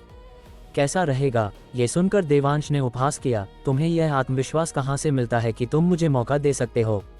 तुम बदमाश, मैं तुम्हें जीवन का रास्ता देता हूँ और तुम इसे अस्वीकार करते हो, मौत का रास्ता चुनने पर जोर देते हो। चूंकि ऐसी बात है तो इस बूढ़े को निर्दयी होने के लिए दोष मत देना। द्रोणाचार्य दादा गरजे, अपना हाथ उठाया और देवांश के सिर पर एक जोरदार मुक्का मारा। जैसे ही यह मुक्का फेंका गया, भीड़ से तुरंत जयकारों की गड़गड़ाहट फूट पड़ी, जो मानती थी कि महान गुरु दादा का मुक्का निश्चित रूप से उस लड़के देवांश का सिर तरबूज की तरह फोड़ देगा। हालांकि जब महान गुरु दादा की मुट्ठी देवांश की नाक के पुल से टकराई तो सिर फटने का कल्पित दृश्य नहीं हुआ। इसके बजाय महान गुरु दादा खुद ही भारी प्रतिक्रिया से 7 या 8 कदम पीछे धकेल दिए गए। जब ये दृश्य सामने आया तो हर किसी की आंखों में तुरंत सदमे का भाव आ गया। इस पल उनके दिमाग में केवल एक ही विचार था, ये कैसे संभव है? और इसमें शामिल व्यक्ति द्रोणाचार्य दादा उन सब में सबसे ज्यादा डरे हुए थे। आखिरकार जोरावर पर अच्छी छाप छोड़ने के लिए उन्होंने उस मौके में अपनी लगभग सारी ताकत लगा दी थी, जिसका उद्देश्य देवांश के सिर को चकनाचूर करना था, ताकि एक दृश्य प्रभाव पैदा हो और जोरावर उनकी ताकत को याद रखे। लेकिन उस मौके के साथ उन्हें लगा जैसे उन्होंने किसी तारे पर प्रहार किया हो। अगर वह 7 या 8 कदम पीछे नहीं हटते तो भारी प्रतिक्रिया से उनकी बांह शायद चकनाचूर हो गई होती। ये जानना चाहिए, ऐसा पहले कभी नहीं हुआ था, यहाँ तक कि पूर्ण अंतर्शक्ति के किसी उस्ताद का सामना करते समय भी नहीं। ऐसी भयानक मुठभेड़ ने उन्हें लंबे समय तक उबरने नहीं दिया, यहाँ तक कि अपने पैर जमाने के बाद भी। उनका पीला चेहरा ऐसा था जैसे वे नरक होकर आए हों। जो वह नहीं जानते थे वह ये था कि देवांश ने ऊर्जा बचाने के लिए शुरू से अंत तक किसी भी आत्मिक ऊर्जा का उपयोग नहीं किया था। उसने केवल अपने शरीर की जबरदस्त ताकत पर भरोसा किया था ताकि द्रोणाचार्य दादा को अपने ही अस्तित्व पर शक हो जाए। चलो, इसके बजाय मैं तुम्हें सिखाता हूँ कि व्यवहार कैसे करते हैं। ये कहने के बाद देवांश हिला। अध्याय 189। और किसी को ऐतराज है? मैं मुफ्त में हाथ पैर तोड़ने का पैकेज बांट रहा हूँ। देवांश ठाकुर ने पलक झपकते ही 7-8 कदम की दूरी तय कर ली। वहां मौजूद किसी भी शख्स को देवांश की हरकत साफ साफ दिखाई नहीं दी। ऐसा लगा जैसे उन्होंने बस एक परछाई देखी हो, और अगले ही पल देवांश अपनी जगह से गायब होकर द्रोणाचार्य दादा के ठीक सामने प्रकट हो गया। ये देख द्रोणाचार्य की आंखें फटी की फटी रह गईं। उसने अनजाने में ही अपने कदम पीछे खींच लिए और तुरंत देवांश से दूरी बना ली। देवांश ने उसका पीछा नहीं किया। वह उसे इतनी जल्दी और इतनी आसानी से मौत नहीं देना चाहता था। वह चाहता था कि द्रोणाचार्य उस लाचारी और खौफ को महसूस करे जो उसने दूसरों को दिया था। उसने ये कैसे किया? भीड़ में से किसी के मुंह से बेसाख्ता चीख निकल गई। इसकी रफ्तार तो पहले से भी ज्यादा तेज है। कहीं ये कोई भूत प्रेत तो नहीं? इन शब्दों को सुनते ही भीड़ में भगदड़ मचने लगी। आखिरकार देवांश की रफ्तार ने पहले ही उनके दिलों में खौफ पैदा कर दिया था, और अब उन्हें पता चला कि इस लड़के की रफ्तार और भी तेज हो सकती है। भला उनकी रूह क्यों न कांपती? तभी कमिश्नर सुरेश पाटिल के बगल में खड़े इंस्पेक्टर शिंदे ने हिकारत से नाक सिकुड़ी। हाँ, इसने बस किसी तंत्र का सहारा लेकर अपनी गति बढ़ाई है। इसमें हैरान होने वाली क्या बात है? अगर शरीर में असली ताकत न हो तो ये रफ्तार सिर्फ दिखावा है। सबने सिर हिलाकर सहमति जताई। उन्हें लगा कि लीडर के साथ खड़ा यह महागुरु चीजों को ज्यादा गहराई से समझता है, जबकि वे लोग तो बस आंखों के धोखे में आ गए थे। अपनी बात पूरी करने के बाद इंस्पेक्टर शिंदे ने आगे कहा, अगर इसने उस रफ्तार का इस्तेमाल करके द्रोणाचार्य पर पीछे से हमला किया होता तो शायद उसे थोड़ी बहुत चोट पहुंचा भी देता। लेकिन ये बेवकूफ तो द्रोणाचार्य के सामने जाकर रुक गया। इसे अपनी ताकत और कमजोरी का सही इस्तेमाल करना भी नहीं आता। बेहद हास्यास्पद। ऐसा नादान लड़का कभी कोई बड़ा मुकाम हासिल नहीं कर पाएगा। शिंदे के इस विश्लेषण के बाद सब शांत हो गए। उन्हें लगा कि देवांश बस एक ऐसा कचरा है जिसके पास रफ्तार तो है लेकिन वार करने की ताकत नहीं। तुम बस धूल के एक कण हो, चाहे तुम कितने भी तेज क्यों ना हो जाओ, तुम किसी का क्या बिगाड़ लोगे? द्रोणाचार्य, जो अभी डर के मारे पीछे हट गया था, शिंदे की बात सुनकर संभल गया। उसके चेहरे से घबराहट गायब हो गई और उसकी जगह पूरे आत्मविश्वास ने ले ली। मुझे नहीं लगता कि तुम्हारा ये तंत्र तुम्हें हमेशा बचा पाएगा। द्रोणाचार्य ने दहाड़ लगाई, फिर अपनी मुट्ठी हवा में लहराई और पूरी ताकत से देवांश की ओर दे मारी। उसे यकीन था कि देवांश ने उसे पहले इसलिए पीछे धकेल दिया था क्योंकि उसके पास किसी तंत्र की सुरक्षा थी। अगर वह उस तंत्र को तोड़ दे तो इस लड़के को चुटकियों में मसल देगा। और इस बार वह पूरी तरह तैयार था। उसका घूंसा नपे तुले अंदाज में आगे बढ़ा, ये जानते हुए कि वह किसी अदृश्य दीवार से टकरा सकता है। इसलिए उसने खुद को संभाल कर रखा था ताकि पिछली बार की तरह पीछे न जा गिरे। लेकिन इस बार, इससे पहले कि उसका घूंसा देवांश के सिर तक पहुंच पाता, देवांश ने अपनी एक उंगली उठाकर उसे बड़ी आसानी से रोक लिया। जब बाबा कालभैरव का घूंसा देवांश के एक उंगली के कमाल को नहीं तोड़ पाया तो द्रोणाचार्य की क्या बिसात। बहरहाल द्रोणाचार्य की किस्मत बाबा कालभैरव जैसी अच्छी नहीं थी, जिन्हें देवांश ने सिर्फ माथे पर उंगली मारकर छोड़ दिया था। द्रोणाचार्य के घूंसे को उंगली से रोकने के बाद देवांश ने अपनी उंगली को हल्का सा झटका दिया, जो सीधे द्रोणाचार्य की मुट्ठी पर जा लगी। धपक की एक भारी आवाज के साथ द्रोणाचार्य की मुट्ठी फट पड़ी। मांस और खून के लोथड़े हवा में उड़ गए और द्रोणाचार्य के पूरे शरीर और चेहरे को लाल कर गए। नज़ारा एकदम सन्न रह गया। ऐसा सन्नाटा छा गया जैसे 100 फीट दूर धधकती आग की आवाज को किसी ने म्यूट कर दिया हो। उनके कानों में कोई आवाज नहीं आ रही थी। आहे! द्रोणाचार्य की दर्दनाक चीख ने उस सन्नाटे को तोड़ा और भीड़ के सुन्न पड़े दिमाग को वापस होश में लाया। ये आखिर हो क्या रहा है? क्या उन्होंने ये नहीं कहा था कि इसके पास सिर्फ रफ्तार है, ताकत नहीं? अब इसका क्या जवाब है? ये शब्द सुनते ही सबने कमिश्नर सुरेश पाटिल के बगल में खड़े इंस्पेक्टर शिंदे की ओर देखा, मानो उनके चेहरे पर कोई जवाब ढूंढ रहे हों। अजीब नजरों को अपनी ओर मुड़ता देख शिंदे के चेहरे की मांसपेशियां फड़कने लगीं। उसे लगा जैसे उस लड़के ने उसके गाल पर एक जोरदार तमाचा मारा है जो अब जल रहा था। हरामजादे, तूने अपनी ताकत छिपाकर इस बूढ़े को जलील करने की हिम्मत कैसे की? बस थोड़ी देर रुक, मैं तेरे टुकड़े टुकड़े करके इसी आग में झोंक दूंगा और तेरी राख मछलियों को खिला दूंगा। शिंदे ने मन ही मन सोचा। उसकी आंखों में देवांश के लिए खून खौल रहा था। वह इतने सालों से ऊंचे पद पर था, उसे कभी इतनी शर्मिंदगी नहीं उठानी पड़ी थी। अब भले ही जोरावर रायचंद का इससे कोई लेना देना न हो, वह देवांश को जिंदा नहीं छोड़ेगा। पहलवान बलविंदर, जो शरीर को फौलाद बनाने का महारथी था, इस वक्त बिल्कुल चुप था, क्योंकि वह अपनी औकात जानता था। अगर वह द्रोणाचार्य की जगह होता तो उन दो भूसों को सीधे नहीं झेल पाता, और अगर किस्मत से झेल भी लेता तो उस लड़के की तरह इतनी आसानी से तो बिल्कुल नहीं। लेकिन सबसे ज्यादा जिस चीज ने उसे चौंकाया था वह थी उस लड़के की उंगली का वो झटका। उसे पूरा यकीन था कि अगर उसे 10 साल और मिल जाएं, नहीं 20 साल भी, तो भी वह ऐसी ताकत हासिल नहीं कर पाएगा।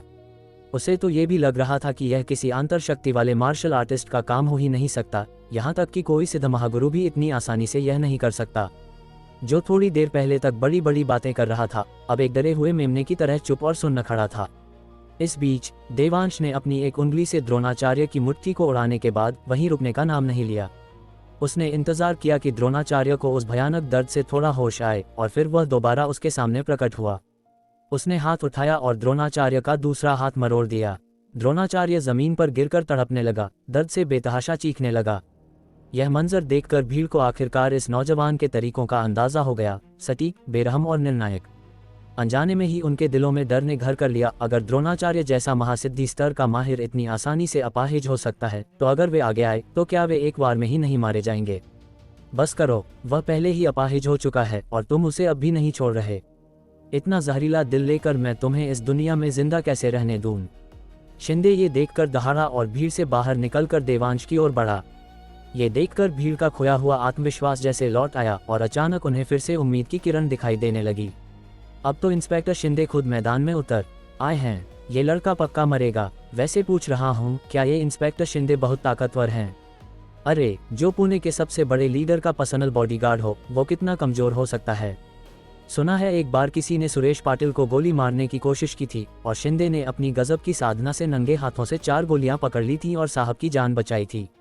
बाप रे, नंगे हाथों से गोलियां पकड़ना मतलब कम से कम पूर्ण अंतर शक्ति तो होगी ही ना। हो सकता है वो महागुरु हों, अगर महागुरु नहीं भी हैं तो उस स्तर से ज्यादा दूर भी नहीं होंगे। भीड़ में खुसर फुसर होने लगी और बस कुछ ही सेकंड में शिंदे की दंतकथा हर किसी की जुबान पर थी। नायर परिवार की तीनों महिलाएं, खासकर मीरा नायर, ये चर्चा सुनकर परेशान हो गईं। उनके चेहरों पर चिंता की लकीरें उभर आईं। अभी मीरा नायर सोच ही रही थी कि देवांश को रोके या नहीं, तभी उसने देखा कि देवांश ने उनकी बातों को अनसुना करते हुए अपना दायां पैर उठाया और द्रोणाचार्य के बाएं टखने पर रख दिया। रुकना नामुमकिन, इस जन्म में तो नहीं। रुकना तो दूर, मीरा ने देखा कि देवांश ने शिंदे को एक बेहद उकसाने वाली नजर से देखा, फिर अपने दाएं पैर से जोर लगाया और द्रोणाचार्य के बाएं टखने को कुचलकर मलीदा बना दिया। आह, शिंदे सर, मुझे बचाए। द्रोणाचार्य ने दांत भींचकर चीख लगाए, अपनी बची खुची ताकत समेटकर शिंदे को पुकारा। ये देख शिंदे ने तुरंत गाली दी, अबे कमीने, क्या तूने इस बूढ़े की बातों को हवा में उड़ा दिया? इस पल शिंदे का गुस्सा उफान पर था। फिर भी उसने हैरानी की बात है कि हमला नहीं किया, बल्कि देवांश की ओर देखकर ठंडी आवाज में बोला, खैर, तुम्हारी जवानी के जोश को देखते हुए ये बूढ़ा तुम्हारी जान बख्श सकता है, बशर्ते तुम उस चाल का गुप्त मंत्र मुझे सौंप दो जो तुमने अभी इस्तेमाल की थी। मैं वादा करता हूँ कि तुम जिंदा रहोगे। क्या कहते हो? ये सुनकर सबकी आंखें चमक उठी। वाकई, एक मंझा हुआ खिलाड़ी हमेशा अपना फायदा पहले देखता है। उसके पास पहले से ही बेमिसाल ताकत थी। अगर उसे उस अजीबोगरीब चाल का मंत्र मिल गया तो भविष्य में उसका मुकाबला कौन कर पाएगा? हालांकि वहां मौजूद हर कोई देवांश की उस रहस्यमयी चाल के लिए लालच कर रहा था, लेकिन वे अपनी औकात जानते थे और समझते थे कि देवांश से वह मंत्र छीनना उनके बस की बात नहीं। चूंकि ऐसा था तो बेहतर यही था कि शिंदे ही कामयाब हो जाए। शायद उन्हें उस मंत्र का नाम पता चल जाए जो आगे चलकर डींगे हाँकने के काम आएगा। देवांश ने कोई जवाब नहीं दिया, बल्कि अपने काम से जवाब दिया। उसने अपना पैर उठाया और द्रोणाचार्य के दाएं टखने को भी कुचल दिया। शिंदे ने यह देखा तो उसकी आंखें सिकुड़ गईं। नौजवान, यह मत सोचो कि तुम तेज हो तो जो चाहे कर सकते हो। ये बूढ़ा तुम्हें बचा रहा है, एहसान फरामोश मत बनो। मेरी बेपनाह ताकत के आगे तुम जमीन पर रेंगने वाली एक चींटी हो जिसे मैं हाथ के एक इशारे से मसल सकता हूँ। देवांश ने यह सुना, अपने पैर के नीचे पड़े द्रोणाचार्य की ओर इशारा किया और शिंदे से शांत स्वर में कहा, अभी जिस शख्स ने कहा था कि वो मुझे छोड़ देगा, उसका ये हाल हुआ है। अगर कुछ अप्रत्याशित नहीं हुआ तो तुम्हारा अंजाम भी बिल्कुल ऐसा ही होगा। उकसावा, ये सरासर अमानवीय उकसावा था। शिंदे ने यह सुना और अब और इंतजार नहीं किया, तुरंत छलांग लगाई और एक खूंखार हथेली के वार के साथ देवांश पर टूट पड़ा। जैसे ही उसने हमला किया, भीड़ ने जोश में चीखना शुरू कर दिया, मानो किसी ने उनमें बिजली भर दी हो। और मीरा नायर, ये जानते हुए भी कि देवांश एक सिद्ध महागुरु है, पसीने से तरबतर हो रही थी। आखिरकार शिंदे एक ऐसा उस्ताद था जिसके खिलाफ लड़ने के बारे में वह सोच भी नहीं सकती थी। उसकी खौफनाक ताकत साफ दिखाई दे रही थी। शिंदे की ताकत द्रोणाचार्य से कहीं ज्यादा थी। हवा में रहते हुए ही उसके एक हथेली के वार ने ऐसी ताकत पैदा कर दी जो पहाड़ों और समुद्रों को पलटने का दम रखती थी, मानो वह पूरे पहाड़ को ही रसातल में धकेल देगा। ये लड़का तो गया। जोरावर रायचंद का चेहरा खुशी से खिल उठा और वह चिल्लाने से खुद को रोक नहीं पाया। लेकिन द्रोणाचार्य के शरीर के पास खड़े देवांश ने यह देखकर अपना सिर तक नहीं उठाया, न ही उसने शिंदे की ओर दोबारा देखा। उसने बस अपना हाथ उठाया और उस बूढ़े की लोहे जैसी हथेली से अपनी हथेली टकरा दी। कड़क की आवाज आई और सबको लगा कि देवांश का हाथ शिंदे ने तोड़ दिया है। लेकिन अगले ही पल उन्होंने देखा कि शिंदे के जमीन पर उतरने से पहले ही उसका अपना हाथ उसी आवाज के साथ चकनाचूर हो गया। टूटी हुई हड्डियां उसके कंधे को चीरकर बाहर निकल आई। सफेद हड्डी का वह खौफनाक नजारा देख सबकी रूह कांप गई। उस एक पल में पहाड़ की हवा थम गई और पूरे मंजर पर मौत जैसा सन्नाटा छा गया। मैंने तुम सब से कहा था कि एक साथ आ जाओ, लेकिन तुम सब अपनी किस्मत आजमाने पर तुले थे, खुद को बहुत बड़ा तोप समझते हो। देवांश ने उनकी बदकिस्मती पर अफसोस जताते हुए कहा, फिर भीड़ की ओर देखा और न खुशी न गम के भाव से पूछा, और कोई है जिसे एतराज हो? आगे आ जाओ, मैं हाथ पैर तोड़ने का स्पेशल पैकेज बिल्कुल मुफ्त बांट रहा हूँ। अपनी बात खत्म करने के बाद देवांश ने द्रोणाचार्य के पैर के बचे खुचे हिस्से पर जोर से पैर मारा। हल्के से दबाव के साथ कड़क कड़क की आवाजें आई और द्रोणाचार्य के पैर पूरी तरह से कीमे में बदल गए। और यह सब करने के बाद देवांश सीधे इंस्पेक्टर शिंदे की ओर बढ़ा। अध्याय 190, एक नई शुरुआत। लेकिन मंजर कुछ और ही था। देवांश की हरकतें देखकर पहाड़ की चोटी पर मौजूद हर किसी की सांसें अटक गईं। पलक झपकते ही उसने महासिद्धि स्तर के एक उस्ताद को अपाहिज बना दिया। ऐसे करिश्मे उनकी कल्पना से भी परे थे। सबसे बड़ी बात यह है, तुमने अभी एक ही वार में इंस्पेक्टर शिंदे का हाथ तोड़ दिया और अब हमारे सामने द्रोणाचार्य के पैरों का कीमा बना रहे हो, और फिर हमसे पूछने की जुर्रत कर रहे हो कि हमें यकीन आया या नहीं। हम कहना तो चाहते हैं कि नहीं, लेकिन क्या हम में न मानने की हिम्मत है? अगर किसी ने ना कहने की गुस्ताखी की तो उसे मुफ्त में हाथ पैर तुड़वाने का पैकेज मिल जाएगा। साला, ये कौन बर्दाश्त कर सकता है? अपने सामने सब कुछ देखकर पहाड़ पर मौजूद लोगों को बस दुनिया घूमती हुई महसूस हो रही थी। उन्हें उम्मीद की कोई किरण नजर नहीं आ रही थी। इस वक्त जोरावर रायचंद डर के मारे आधा जम चुका था। वह पागलों की तरह दुआ मांग रहा था कि उसका गुरु इस मौके का फायदा उठाकर कोई ऐसा तंत्र रचे जिसमें वह लड़का फंस जाए। और उसके गुरु तांत्रिक तेजा, जैसा कि उसने उम्मीद की थी, चुपके से एक तंत्र तैयार कर रहे थे ताकि देवांश को एक ही बार में काबू कर सकें और फिर उसे उस तंत्र से भस्म कर दें। चारों हाथ पैर टूटने के बाद द्रोणाचार्य की चीखें अब दिल दहला देने वाली नहीं रहीं, बल्कि धीरे धीरे कमजोर पड़ती गईं।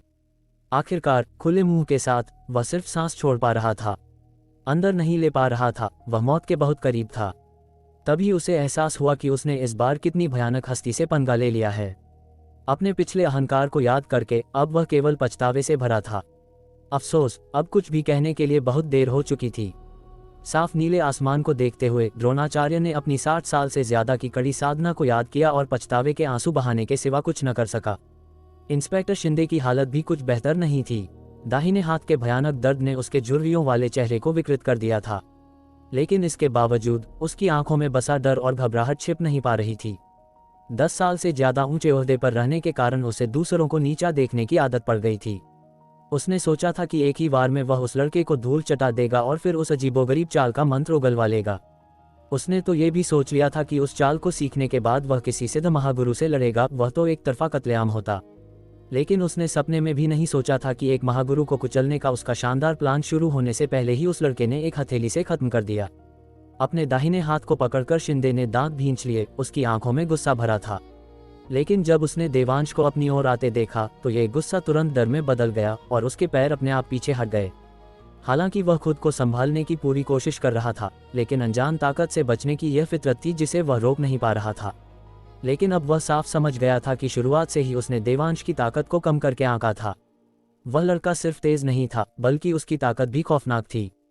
क्या यही वो गारंटी थी जिसकी तुम बात कर रहे थे और कह रहे थे कि मैं एक चींटी हूं जिसे तुम हाथ हिलाकर मसल दोगे?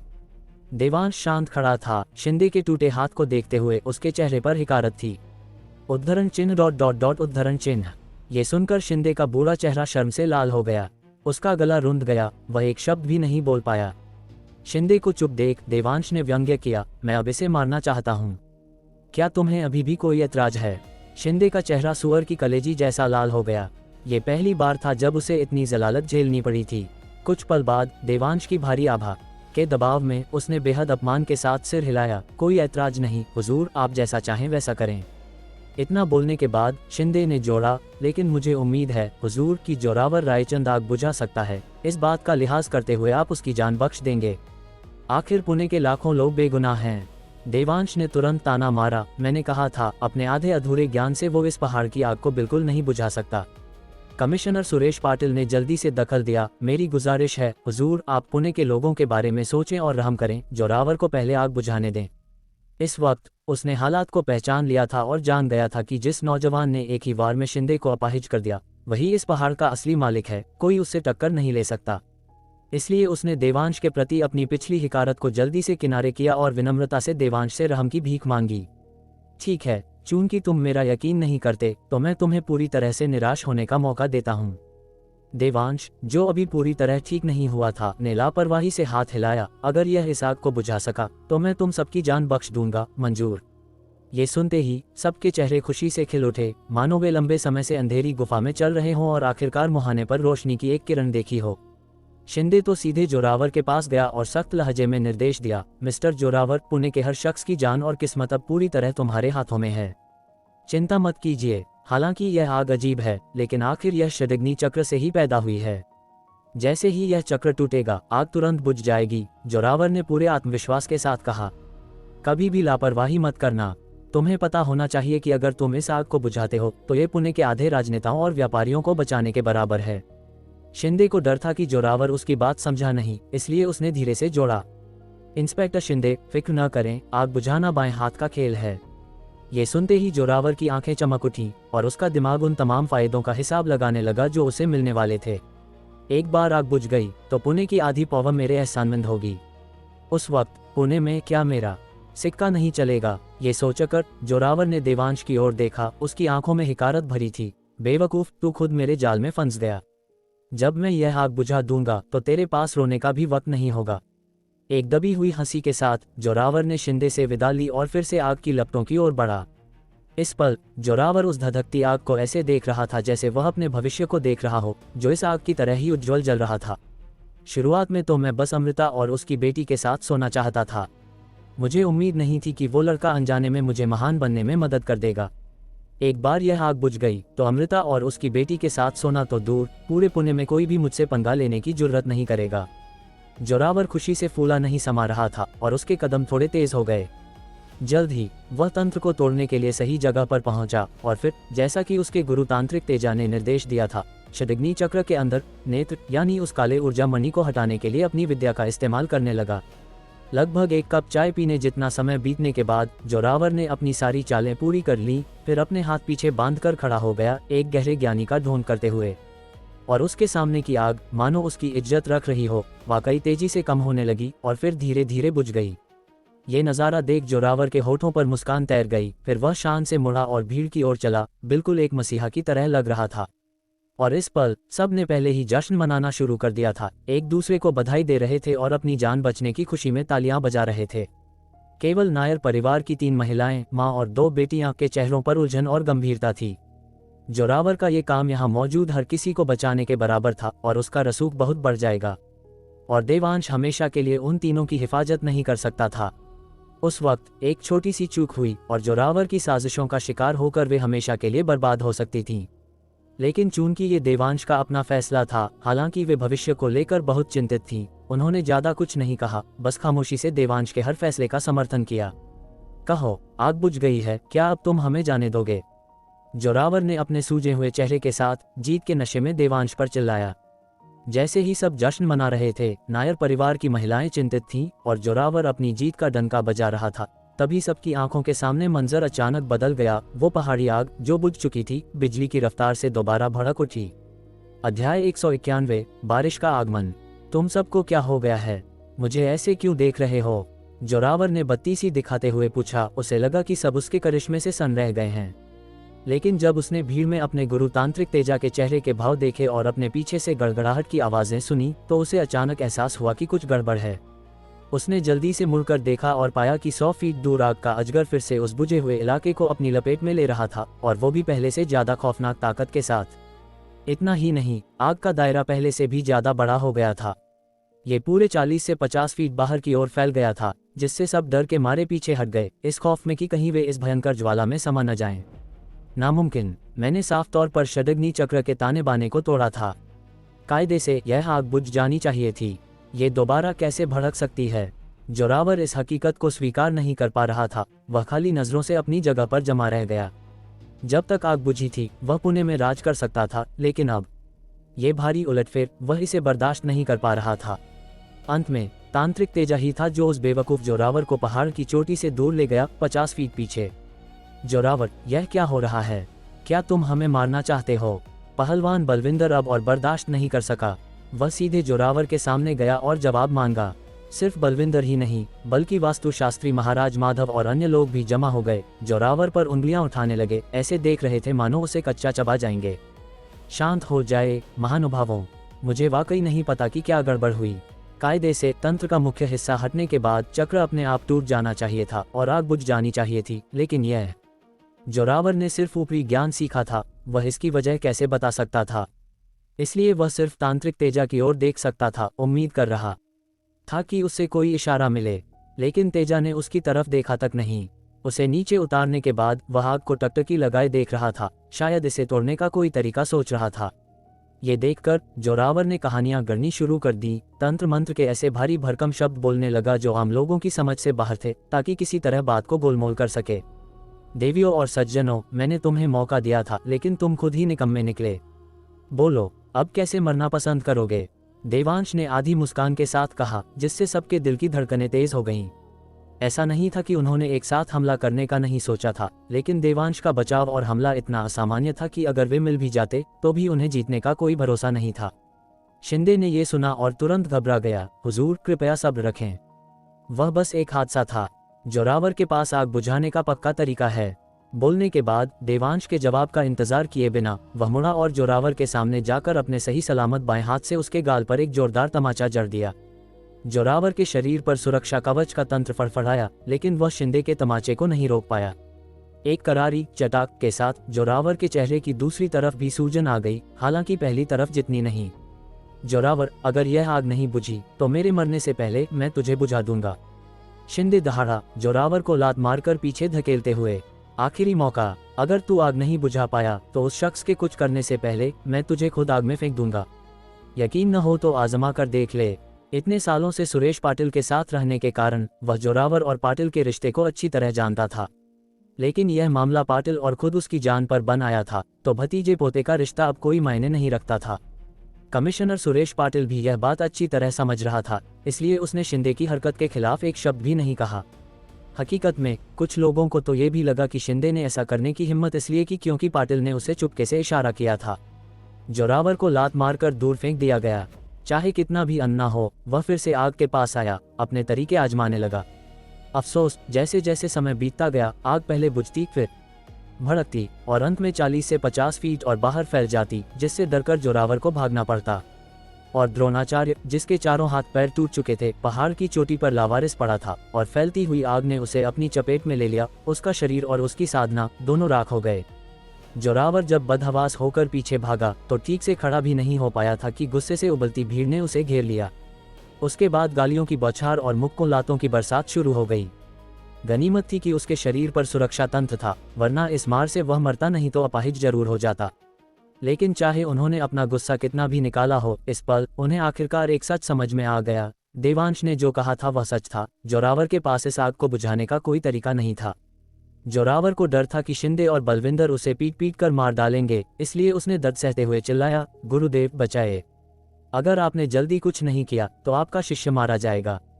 जैसे ही ये शब्द निकले सब जल्दी से रुक गए, इधर उधर देखने लगे, यंत्र सम्राट को खोजने लगे।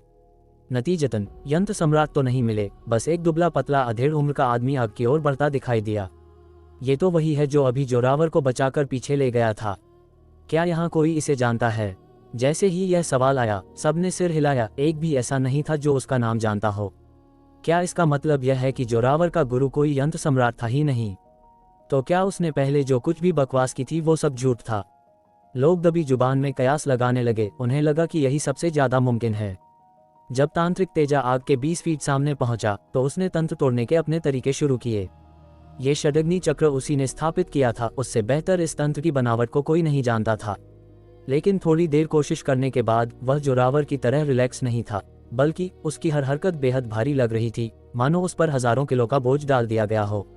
इससे पहले कि वह अपनी विधि पूरी कर पाता, उसने ताजे खून की एक उल्टी की, फिर तेजी से पीछे हटा, जोरावर के सामने आया और सिर हिलाते हुए कहा, तंत्र काबू से बाहर हो चुका है। अब कोई भी इस आग को नहीं बुझा सकता, और जैसा दिख रहा है यह आग अब और फैलेगी। ये सुनकर सबके चेहरे फक पड़ गए। जब उन्होंने देवांश की ओर देखा तो उनकी आंखों में भीख थी। वे अब बेहद पछता रहे थे। अगर उन्हें पहले पता होता तो उन्हें इस कचरा जोरावर का पक्ष नहीं लेना चाहिए था, वरना वे भी नायर परिवार की महिलाओं की तरह सुकून से और सुरक्षित होते। हरामजादा जोरावर, हम इसे क्यों बचा रहे हैं? इसे सीधे आग में फेंक दो और राख कर दो। गुस्साई भीड़ से एक दहाड़ उठी। सबने सुनकर सहमति में सिर हिलाया। कुछ ने उसके हाथ बांधे, कुछ ने पैर, और बड़ी समझदारी से एक दूसरे का साथ दिया। सुरेश पाटिल ने देखा कि उसका पोता भतीजा जलने वाला है, जिसका मतलब था कि नायर परिवार के जो 30% शेयर उसे मिलने वाले थे वो भी गए। इसलिए उसने तुरंत सबको रोका, तुम लोग घबरा क्यों रहे हो? हमारे पुणे के रास्ते अभी बंद नहीं हुए हैं। बोलने के बाद पाटिल ने अपना फोन निकाला और कनेक्ट होने के बाद बस निर्देश दिया, बैकअप प्लान शुरू करो। पुणे के 18 से 40 साल के सभी मर्दों को यहाँ आग बुझाने के लिए बुलाओ। पास खड़े किसी शख्स ने यह सुना और तुरंत विरोध किया, साहब यह आग अजीब है। अगर आपने ऐसा किया तो पुणे के वंश खत्म हो जाएंगे। सिर्फ वंश खत्म होना, क्या यह मेरे ओहदे के जाने से ज्यादा महत्वपूर्ण है? जब तक यह आग बुझ सकती है, चाहे कितनी भी जाने लग जाएं, मैं पीछे नहीं हटूंगा। पाटिल ने बेरुखी से कहा। इंसानी जान की उसे कोई परवाह नहीं थी। वह केवल अपने पद की परवाह इसलिए कर रहा था क्योंकि शुरुआत से ही उसे यह विश्वास नहीं था कि देवांश में उसे मारने की हिम्मत होगी। एक सरकारी अधिकारी को मारना मतलब पूरे देश से टक्कर लेना। उस वक्त चाहे वह शख्स कितना भी ताकतवर क्यों न हो, उसका अंजाम मौत ही होगा। उसे यकीन था कि देवांश इतना बेवकूफ़ नहीं होगा कि उस पर हाथ उठाने की जुर्रत करे, इसलिए उसने इस बात को कभी दिल पर नहीं लिया। वह बस यह उम्मीद कर रहा था कि आग जल्दी काबू में आ जाए ताकि यह उसकी उपलब्धि मानी जाए, उसका धब्बा नहीं। थोड़े इंतजार के बाद सबको पीछे से कदमों की भारी गड़गड़ाहट सुनाई दी। जब सबने आवाज की दिशा में देखा तो पाया कि पुणे के अनगिनत आम नागरिक फावड़े और कुदाल लिए बिना किसी सुरक्षा के आग की ओर दौड़ते चले आ रहे थे। ये नज़ारा देख आखिरकार सबको यकीन हो गया कि पाटिल ने बैकअप प्लान पहले ही सोच रखा था, वरना इतने सारे लोग इतनी जल्दी यहाँ प्रकट नहीं हो सकते थे। इसका मतलब था कि पाटिल शुरुआत से ही राजनीतिक फायदों के लिए इंसानी जानों का सौदा करने को तैयार था, और इन भोले भाले नागरिकों को शायद यह एहसास भी नहीं था कि उन्हें प्यादों की तरह इस्तेमाल किया जा रहा है। उनमें से हर कोई जोश से भरा था। उस चोटी को पार करते हुए जहां वे खड़े थे, आगे बढ़ता जा रहा था। यहाँ तक कि एक अंकल ने देवांश और मीरा नायर को देखकर उन्हें प्यार से मुस्कुराते हुए कहा, अरे बच्चों, तुम यहाँ क्या कर रहे हो? जल्दी घर जाओ और वहीं रहो। हमारा पुणे अभी उस नौबत पर नहीं आया है जहाँ हमें बच्चों को मोर्चे पर लगाना पड़े। जो बात ये अंकल साफ तौर पर नहीं जानते थे वह ये थी कि उनका ये सफ़र एक तरह से मौत का सफ़र था। चाहे कितने भी लोग झोंक दिए जाएं, ये बेकाबू आग जरा भी कम नहीं होने वाली थी। सैकड़ों फीट दूर आग की ओर दौड़ती उस विशाल भीड़ को देखकर हालांकि देवांश पूरी तरह ठीक नहीं हुआ था, वह केवल अपनी जादुई कलाओं और दिव्य शक्तियों का जबरदस्ती इस्तेमाल कर सकता था। वह खड़ा हुआ, जमीन पर पैर को हल्के से जमाया, अपने दाहिने हाथ से तलवार की मुद्रा बनाई, साफ नीले आसमान की ओर इशारा किया और धीरे से बुदबुदाया, मेघ बरसो। अध्याय 192। ऊपर वाले की आंखें खुल गई। एक हल्की सी पुकार के साथ वह साफ नीला आसमान, जिसमें एक भी बादल नहीं था, अचानक तूफानी हो गया। देखते ही देखते काले बादलों ने आसमान को घेर लिया और एक पल में ही दिन का उजाला मध्यम पड़ गया।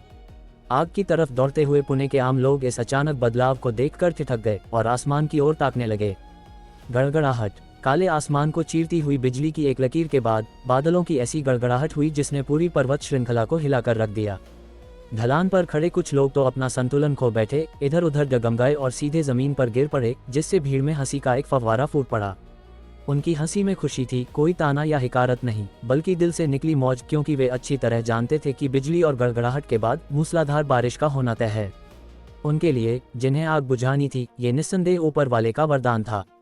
बिजली और गड़गड़ाहट के कुछ और दौर चले और चारों ओर की रोशनी और भी कम हो गई। ये साफ तौर पर दोपहर का समय था, लेकिन आसमान ऐसा काला पड़ गया जैसे भोर या सांझ हो। हालांकि वहां मौजूद आम लोगों के चेहरों पर कोई डर नहीं था, इसके बजाय वे आसमान में काले बादलों को देख पागलों की तरह तालियां बजा रहे थे और जयकारे लगा रहे थे, बिल्कुल उन बच्चों की तरह जो दिवाली पर पटाखे फूटते देख खुश होते हैं। बारिश हो रही है। भीड़ में से किसी ने अपने चेहरे पर बारिश की बूंदें महसूस करने के बाद अचानक चिल्लाया, और यह चीख किसी वायरस की तरह भीड़ में तेजी से फैल गई। बारिश हो रही है, सचमुच बारिश हो रही है। इन शब्दों में जैसे कोई जादू था। इनके फैलते ही आसमान के काले बादलों का बांध टूट गया और जो शुरुआत में छिटपुट बूंदें थीं, वे पल भर में मूसलाधार बारिश में बदल गईं और उन हजारों मील के इलाके को भिगोने लगी जहां आग का तांडव चल रहा था। मदद के लिए आए आम लोग और पहाड़ की चोटी पर मौजूद लोग बस एक सांस लेने जितने समय में ही इस भारी बारिश से पूरी तरह भीग गए। कुछ बुजुर्ग और अधेड़ उम्र के लोग इस आसमानी बारिश को देख इतने भावुक हो गए कि सीधे जमीन पर घुटनों के बल बैठ गए। वे अपनी बाहें फैलाने से खुद को रोक नहीं पाए और उस मूसलाधार बारिश में सिजदा करते हुए जयकारे लगाने लगे। ऊपर वाले की आंखें खुल गईं। उसने मेरे पुणे को बचाने के लिए ये रहमत भेजी है। जैसे ही ये शब्द निकले, आम लोग अपने आप घुटनों पर आ गए और माथा टेककर उस आसमानी मदद का शुक्रिया अदा करने लगे। अपने सामने हो रही मूसलाधार बारिश को देखकर और आम लोगों के जयकारे सुनकर पहाड़ की चोटी पर खड़े जोरावर और बाकी लोगों को अपने चेहरों पर जलने जैसा दर्द महसूस हुआ। ऐसा लगा जैसे बारिश का ठंडा पानी नहीं बल्कि खौलता हुआ तेल हो जो उनके चेहरों पर बेरहमी से फेंका गया हो। वे समझ नहीं पा रहे थे कि जिस शख्स का उन्होंने बार बार मजाक उड़ाया था, उसने बस आसमान की ओर उंगली उठाकर ही वह ऊपर वाला कैसे बन गया जिसका लोग सजदा कर रहे थे और शुक्रिया अदा कर रहे थे। उनके लिए ये गाल पर एक करारा तमाचा था जिसे स्वीकार करना उस पल उनके लिए नामुमकिन था। आखिरकार देवांश जितना ताकतवर था, वे उतने ही बड़े बेवकूफ़ लग रहे थे। वह बिना कोई तंत्र स्थापित किए ही आंधी तूफान बुला सकता है। तांत्रिक तेजा अपने सामने सब कुछ देख रहा था। उसकी आंखें फटी की फटी थीं और वह चिल्लाने से खुद को रोक नहीं पाया। अगर खुद महान यंत्र सम्राट भी यहाँ होते तो शायद वे भी इस स्तर तक नहीं पहुँच पाते, है ना? और हजारों मील की आग को ढकना, क्या यह आसमान पर चढ़ने से भी ज्यादा मुश्किल नहीं होगा? जैसे ही ये शब्द निकले, सबको आखिरकार देवांश की असली ताकत का अंदाजा हो गया। वह यंत्र सम्राट से भी कहीं ज्यादा खौफनाक हस्ती था। खासकर यह सुनकर कि वह बिना तैयारी के तंत्र रच सकता है। सब सदमे और दहशत में थे।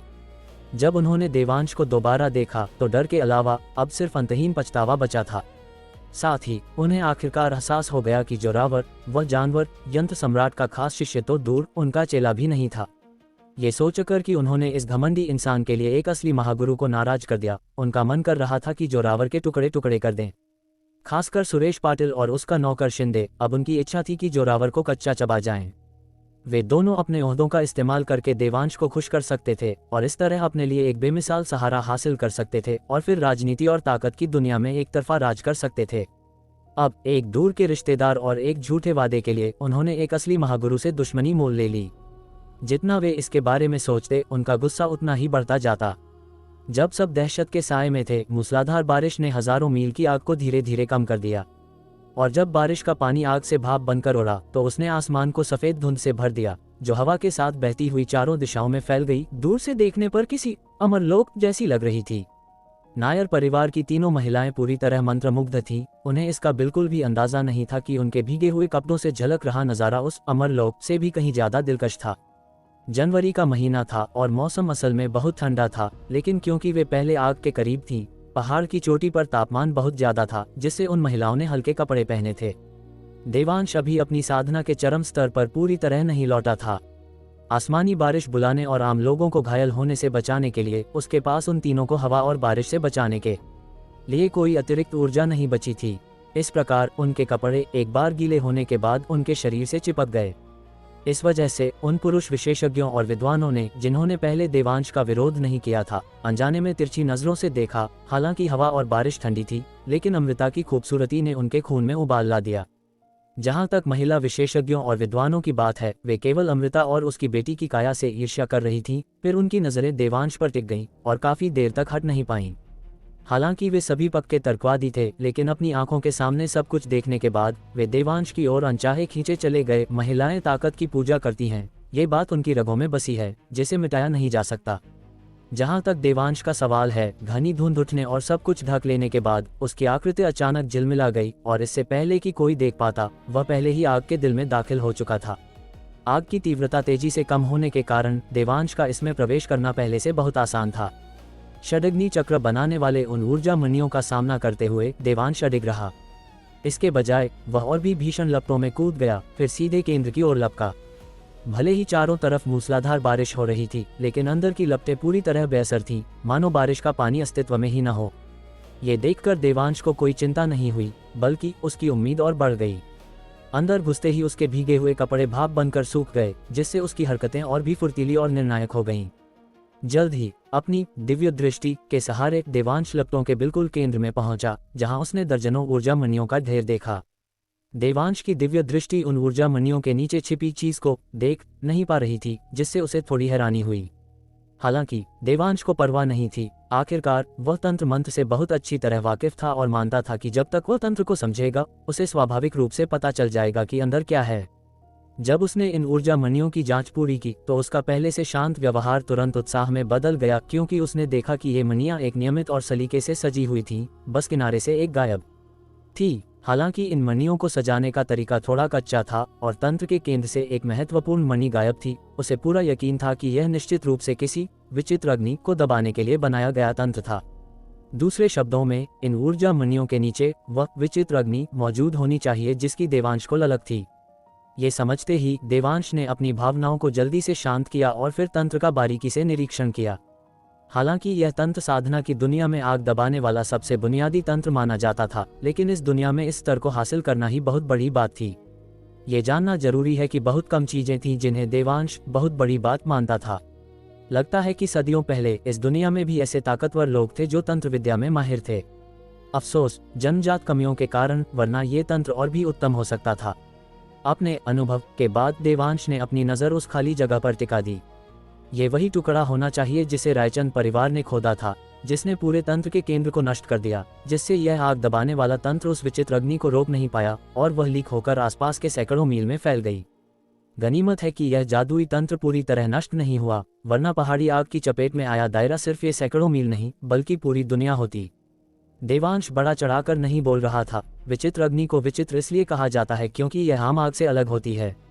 इसे बुझाना तो दूर, पारंपरिक तरीके इसे छू भी नहीं सकते। यहाँ तक कि ज्यादातर साधना विधियां भी इसे सिर्फ दबा सकती हैं, और इसे बुझाने के तरीके तो बेहद दुर्लभ हैं।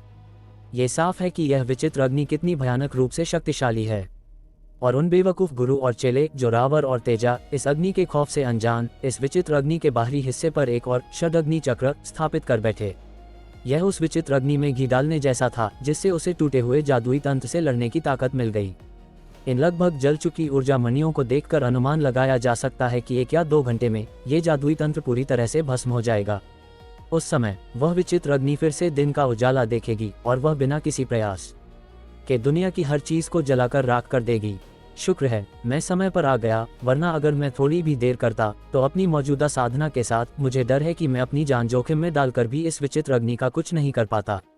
असली तंत्र के केंद्र के अभी भी सुरक्षित होने का फायदा उठाते हुए देवांश ने जबरदस्ती षडअग्नि चक्र से एक ऊर्जा मणि खींची, फिर उसे आग दबाने वाले तंत्र पर रख दिया और उस महान तंत्र को पूरा करने के लिए मंत्र पढ़ने लगा।